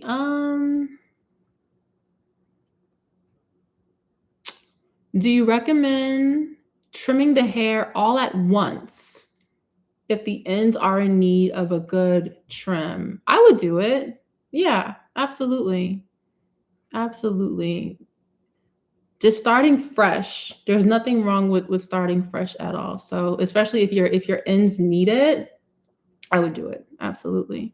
And your styles will look so much better. Like if you do braid outs or twist outs, like they will look so pristine when you like get a good trim. All right. Ashley says, hi Tanya and everyone. Are cornrows washed and reinstalled weekly on every 2 weeks as effective as twists or braids installed over 2 months for hair growth? Moisturizing well in both instances. So basically the question is, are cornrows, thank you for giving me hearts. I don't know, give me hearts. Thank you. And thank you guys for liking this video. I keep forgetting to say like this video, but if you guys are enjoying this live, thank you for liking this video. All right, are cornrows washed and reinstalled weekly or every 2 weeks as effective as twists or braids installed over 2 months for hair growth? So in my opinion, I think so. Because in the cornrow, your hair is resting. Like you're not like constantly in it every single day. So with that rest, you're allowing your hair to be in its protective state, like just chilling, and you're washing your hair, you're reinstalling it weekly. I think that's completely fine. I think the only issue that could come in is if like, you're not moisturizing your hair, but it sounds like you are, which is great. And when you do reinstall it, you're being like really rough with it or like kind of like being like you're manipulating the hair, then you may have an issue. But if you're not doing that, that's completely fine. Like I said, the biggest thing is keeping those cornrows moisturized, especially mainly the ends, I should say. Like the ends of the cornrows is going to be key, in my opinion. So how you're doing it, how you are envisioning it, Ashley, I think that works completely fine. Great question. How can I get my roots to be straighter without flat ironing? I mean,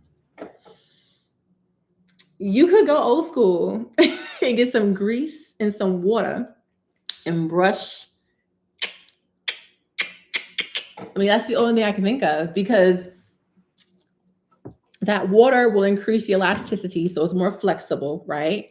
That hair grease kind of acts like a glue, not, I won't say a glue, but it does help to kind of the hair a bit. So in a good boar bristle brush, like a soft boar bristle brush, and just kind of like, that's what I would do. And then get a good scarf, any scarf, and just tie your hair down.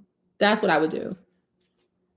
And that's all I got. That's what I would do. So I would try that.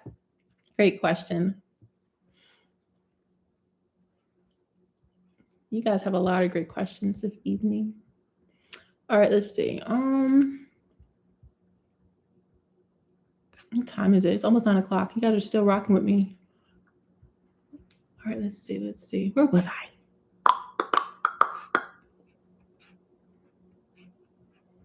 All right. We talked about sacred already. We talked about that already.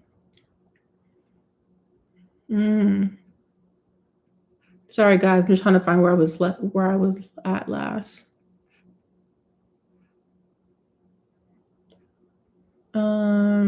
Kinky twist. Answered that already. Okay. Fab 540. My hair is 4C in the roots and 4C in the roots. Okay. And transitions to 4A midway to the ends.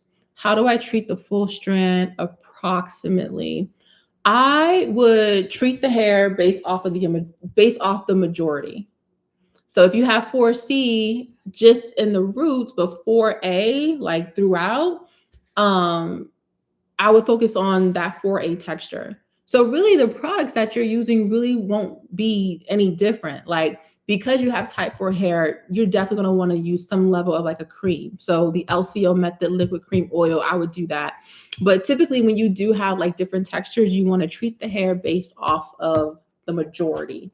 Because anybody got time to be out here, okay, I'm into this for the 4C and I got to do this for 4. No, that's too much. We're not doing that. So treat your hair based off of the majority. Same thing applies for porosity. If the majority of your hair is low porosity and you have a little bit of high porosity like I do, because the majority of my hair is low. Up here can be high sometimes, but I treat my hair like it's all the way low porosity. So do the majority. What hydrolyzed proteins do you recommend or products? Hydrolyzed keratin, hydrolyzed vegetable protein, hydrolyzed collagen. Yeah, those are like my top 3. As far as products go, Apogee, K18, Olaplex, those 3. Yes, coconut oil is great. It's a great prepoo. What advice do you have for menopausal hair shedding? Great question. Pumpkin seed, pumpkin seed oil, scalp massages, but I would also take the supplement as well, because a lot of times that hormonal hair loss, is tied to the androgen receptors, or DHT, if you want to, either way, it's really DHT is the culprit there. And it actually shrinks the follicles, but you want to look for DHT blockers. Very popular one, of course, is pumpkin seed oil. Saw palmetto is also really popular too, but that's what I would do. Because you are in that menopausal state, I would definitely be mindful of your styles. I had someone ask about kinky twists on like fine or like thin, weak hair. Be mindful of that. I don't recommend any like tight braids on hair when you are going through like that menopausal stage, because your follicles are weaker, and you don't want to cause any excessive damage. So be mindful of your styles. Be like very gentle, low maintenance, easy styles. What I would recommend personally.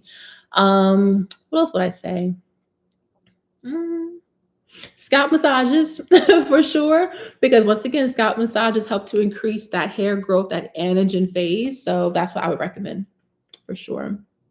Maybe we should like a scalp massage challenge, like a 90-day scalp massage challenge. Would y'all sign up for that? keep each other accountable and track our hair growth. I actually like that idea. All right, let's see. How to repair dry, dull, less hair looking hair strands after hair color for the first time. Oh gosh. Okay, so you had hair color and now it's like looking kind of crazy, or like it's just dry and dull. I would do a bond treatment because you just had that coloring service. So what happens when you do coloring service, it can actually like, how can I say it? It disrupts, I don't want to say the bonds of the hair. Well, sometimes it can, but in most cases it can weaken the hair. We'll just say that, you know? So, and with that weakening of the hair, it can disrupt the cuticle, lifting the cuticles, leading to dull hair, dry hair, and your hair is not retaining moisture. So what I would do, definitely keep up with your wash days, however they are, but I would try to do a protein treatment somewhere in there. Because once again, anytime you're doing color, relaxer, a texturizer, or heat on the hair, protein needs to be somewhere in that mix, okay? Especially to repair and restore the hair.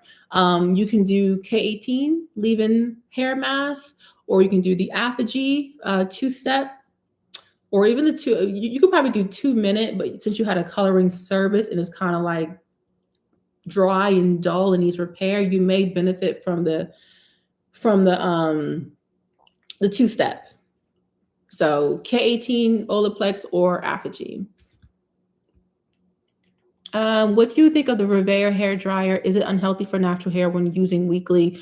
I love the Revere very much. I use it every week. But actually I'm getting kind of lazy. I'm low-key thinking about like changing my regimen to like once every 2 weeks, but I know how my scalp gets, so I may not even try that. But I use it weekly and I love it. I have not got heat damage, thank you Jesus. So that helps too. You know, but I think with the Revere, you have to have the right routine with the Revere. You can't just get out the shower and pop that thing on your head and let it suck the hair and be like, yay. No, you have to have a routine. And that's why I mentioned earlier how I do protein leave-in, moisture leave-in, and then I do my heat protectant. So I have 3 layers of product, lightweight products on my hair before I do the Revere. And then after I do the Revere, I apply a little bit of a cream-based moisturizer and a lightweight oil to lock in that moisture so my hair does not become dry. So it's all about the routine. All about the routine. I should probably, actually, I have a video on me doing the Revere, but I need to update that. So stay tuned. All right, let's see. What do you recommend for removing yeast from the scalp? Great question. So the yeast is there because either, well, definitely the pH is off. The pH of your scalp is actually high.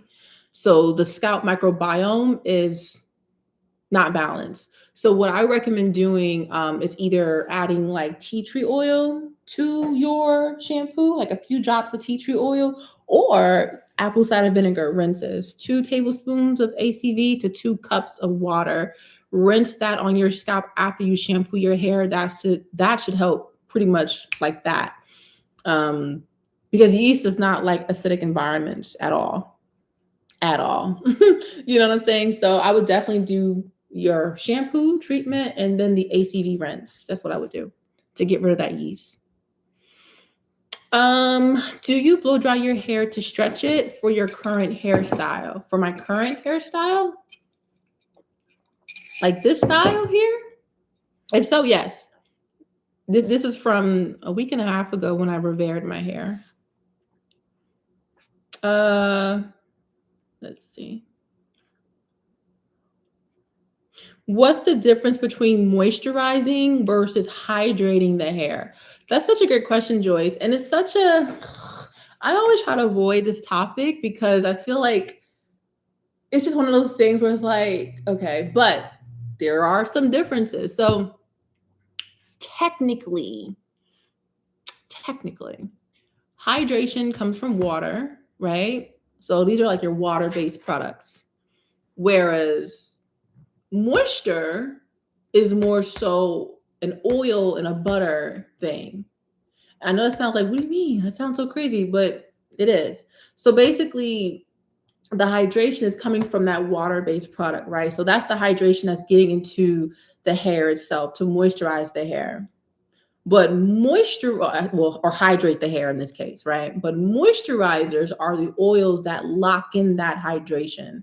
So anything that's considered occlusive, any like hair grease or Vaseline, petrolatum, for example, is considered a moisturizer because it's locking in that hydration. It's reducing the oh God, what is it called? The trans epidural water loss. I think that's what it's called, TEWL. So basically, it's locking in that moisture. So basically, in layman terms, moisturizers are ingredients that lock in hydration, and hydrating ingredients are ingredients that bring in water into the skin and also into the hair and the scalp. That's a whole other video too. But I don't like to talk about it because I feel like it always leads like a debate sometimes, because we know moisturizing our hair to be moisturizing our hair. So yeah, but technically that is the difference. Hydration is water, moisture is oil. So yeah, great question. And if I should do a video on it, and if I should break it down more, let me know. Like I said, I normally don't touch on it because it can lead to like debates and stuff. But if you guys want me to go deeper, I can do that. Yes, I would sign up for a 90-day scalp challenge. Really? Okay, great. Maybe we'll do that in the new year. That'd be fun. That'd be fun. We can do we can do it off of, we can probably still do it on YouTube, but I would probably do like a separate group or something where we can like chat and stuff. Yeah, I'm gonna have to look into that. I think that'd be a great idea. Do you have a favorite snack?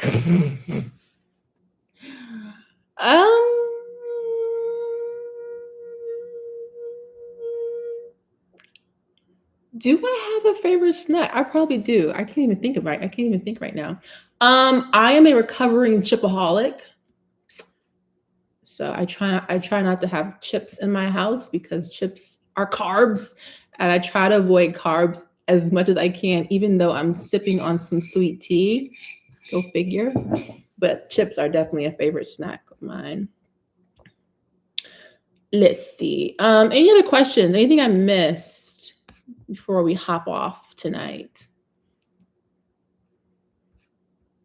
Wait, you use lightweight treatment every week before using the Rev-Air?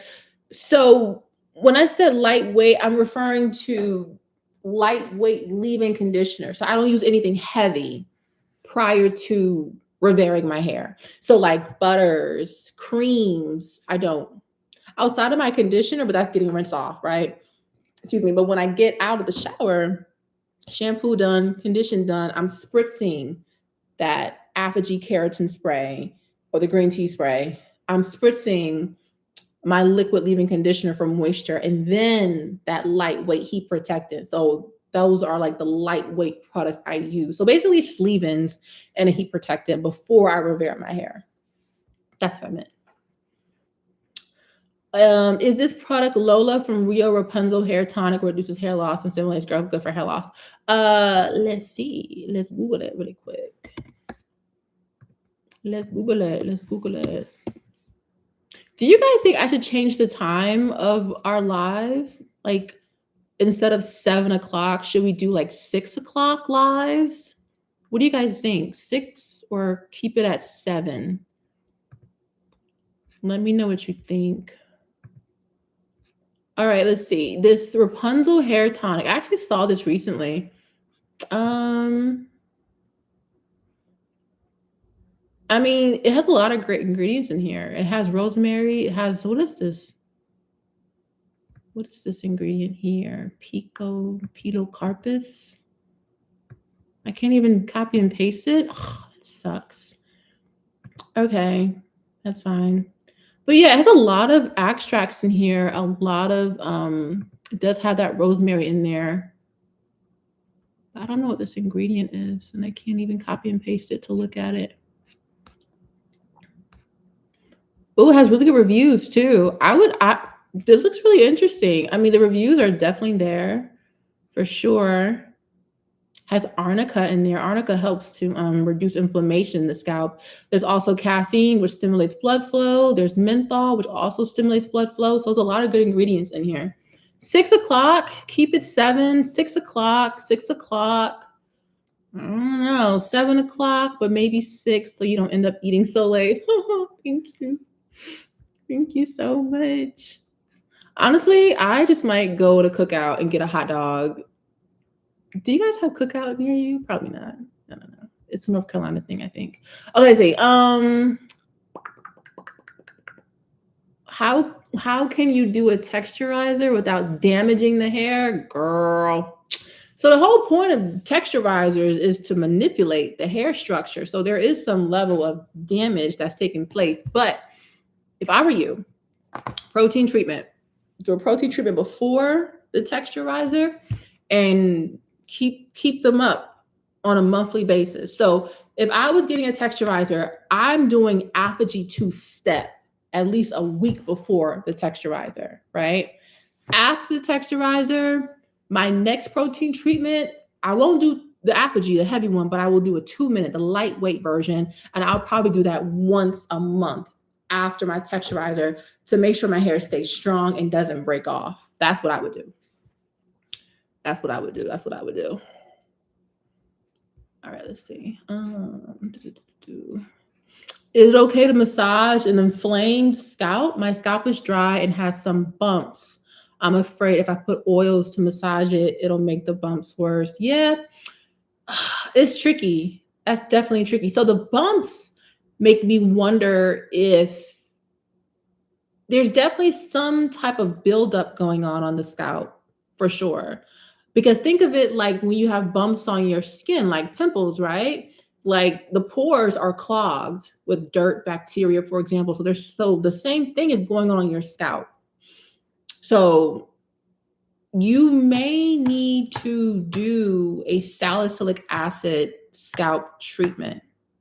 Salicylic acid is a beta hydroxy acid. It's oil soluble, so it actually gets in the follicle and gets all that gunk out that's causing the bumps on your scalp. There's a product on the market. Let's see if I can find it really quick for you. By the brand, the Inky List. The Inky List, INKEY, salicylic exfoliating scalp treatment. You can try that. And oh, this is interesting. Hold on. Where'd it go? Ooh, CVS. Okay, CVS. You better get into hair care. CVS, the pharmacy. Okay. They have a scalp relief treatment with 3% salicylic acid. Okay. So that's what I would do, because those bumps, you got to get that gunk out, and salicylic acid is the way to go. So that CVS one sounds really interesting. I don't see the reviews. Oh, the reviews are okay. The reviews are okay.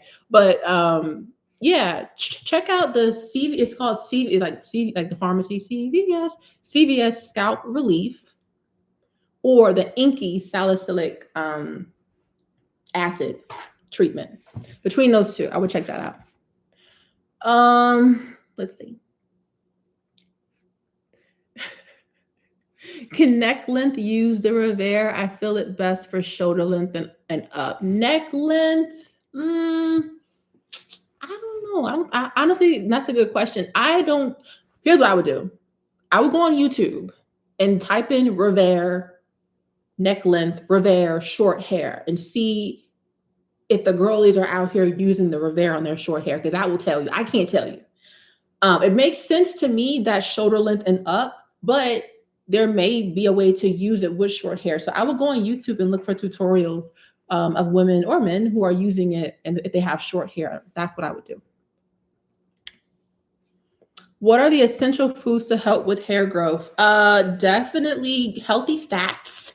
like salmon, for example. I always say salmon. That's the only thing I can think of right now. My brain is like, because it's getting late. But definitely salmon, anti-inflammatory foods, blueberries, definitely your fish oils, you know, like your omega-3s for, we said food, but definitely protein. So like red meat, if you're not a vegan or vegetarian, salmon again, beets are good too. Beets have a lot of it. They're good for like iron.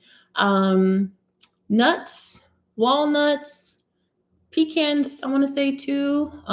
They naturally have like a lot of omega-3 in them as well. But what I would do if I were you, I would Google anti-inflammatory diet.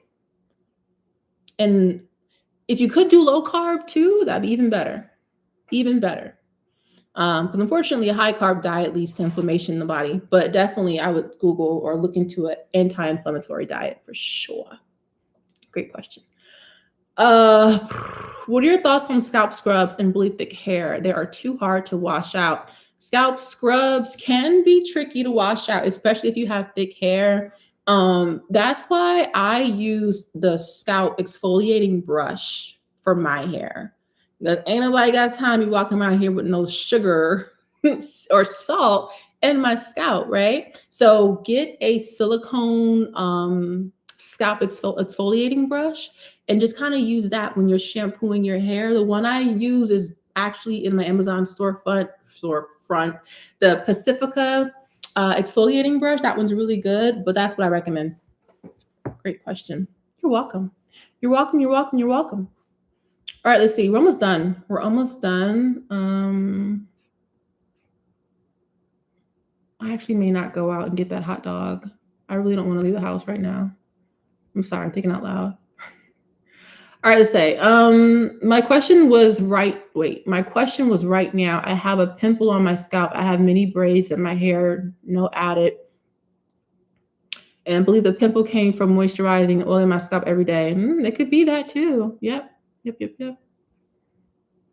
Absolutely.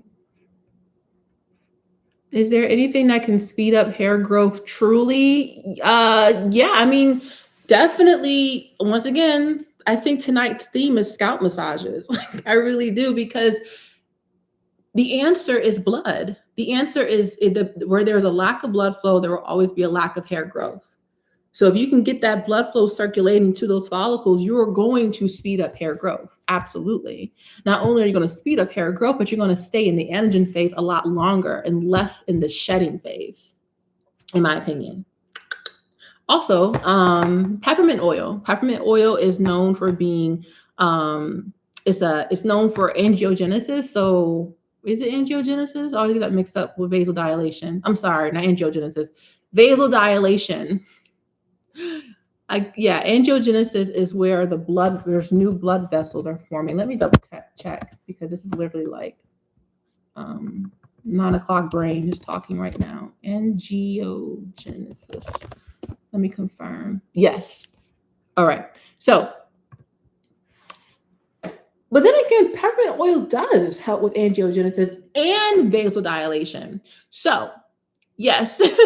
So the peppermint oil, not only is it opening up or widening the blood vessels to get more blood flow to the scalp, which helps to increase or speed up hair growth, but it's also allowing the formation of new blood vessels in the scalp, which means more blood flow.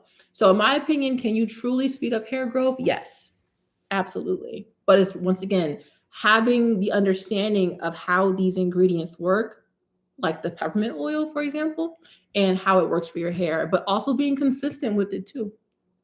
I think that's something that we don't really do often. Sometimes we start something and we don't keep up with it.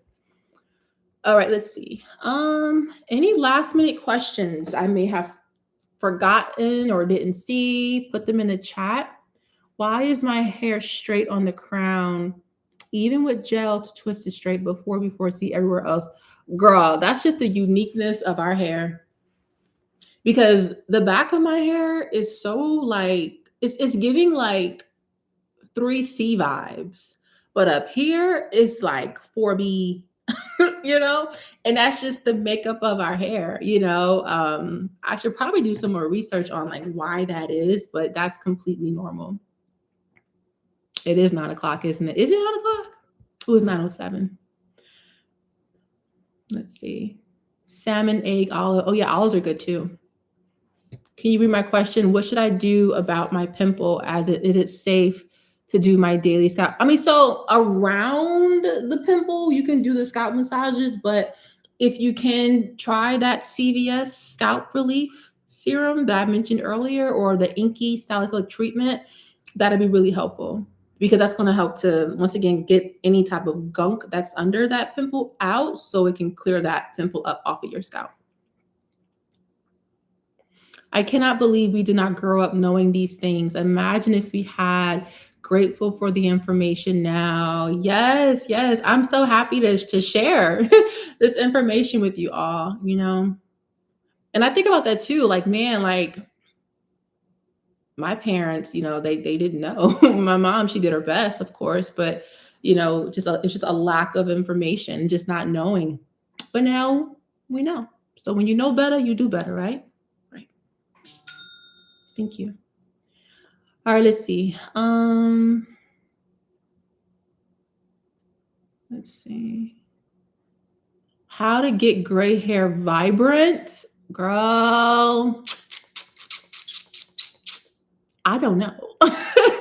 And I'll say it, I know that's like really talking, but for real, I don't know. But I will say that I shouldn't say I don't know. I do know, but I don't know. Right now, I don't know at 9 o'clock. I don't know. But check out one of my clients from a while back. She has, and I mentioned her last time, I think, she has a YouTube channel literally dedicated to gray hair.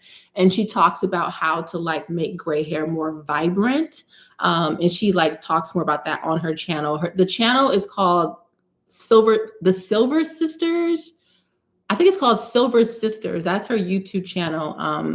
But I would check her out because she has more information on like how to like revive your gray hair and how to make it more. But I will say about gray hair, it needs moisture. Moisture is key. Is so key because it's so porous. It doesn't hold moisture very well. But moisture is key. Absolutely. What is it called? What is what called? Oh, oh, you live in Canada. Okay, so you might not have a CVS in Canada. So the other product is called Inky, the Inky List. INKEY List Salicylic Acid Scalp Treatment. All right, let's see. 1, 2, 3, 4, 5, 6, 7. Come on. Let's not do that. Okay. Okay.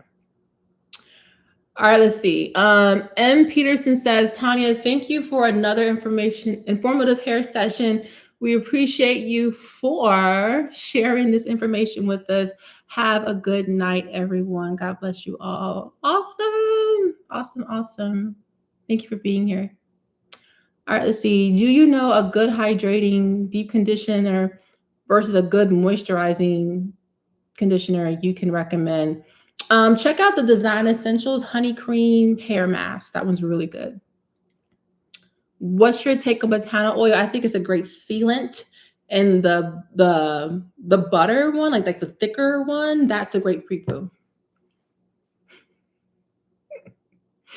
All right, gang, I think we're good. I think we are good for the night. This is up here. I have to take this off. Remove that one. Okay, great. Also, my must-have vitamins so all the vitamins I recommend are in my Amazon storefront below, but definitely I love Pure Encapsulation, HSN, hair vitamins. I love anything Pure Encapsulation. I think they're great. I think they're great. And a lot of people like really like the Shadavi hair vitamins. Those are really good too. You know what, Isabel 64, you might be right. You might be right. All right, guys, we're gonna head out. This was such a good Q&A session. If you were here from the beginning, thank you for being here. If you just hopped in, the replay will be available within the next 5 minutes or so. So definitely thank you, Trina. I appreciate you, sis. Rapid fire. There's no more questions. There's no more questions to do rapid fire. You're welcome. You're so welcome. So yeah, I'm going to keep this live up. The next time I will be back here on YouTube will be after Thanksgiving. Cannot believe Thanksgiving is next week. Like, what in the world is going on? Okay, let's see. The 4th, December 4th. December's in 2 weeks. Where did this year go? I feel like it was just summer. And now it's about to be Christmas. Like, what in the world? But yeah, December 4th, we will be back here, 7 o'clock. Oh, thank you, Whitney. I appreciate you, sis. Thank you.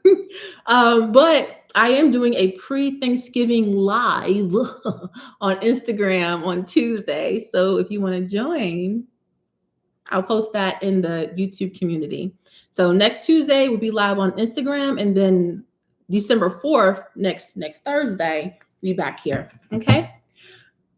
Okay. Is it better to see a dermatologist or a trichologist? If you have a trichologist in your area, I would go to a trichologist because that's all they do. They eat, sleep, breathe the hair and the scalp. So if you can see one in your area, trichologist, but if not, dermatologist is fine too. Okay.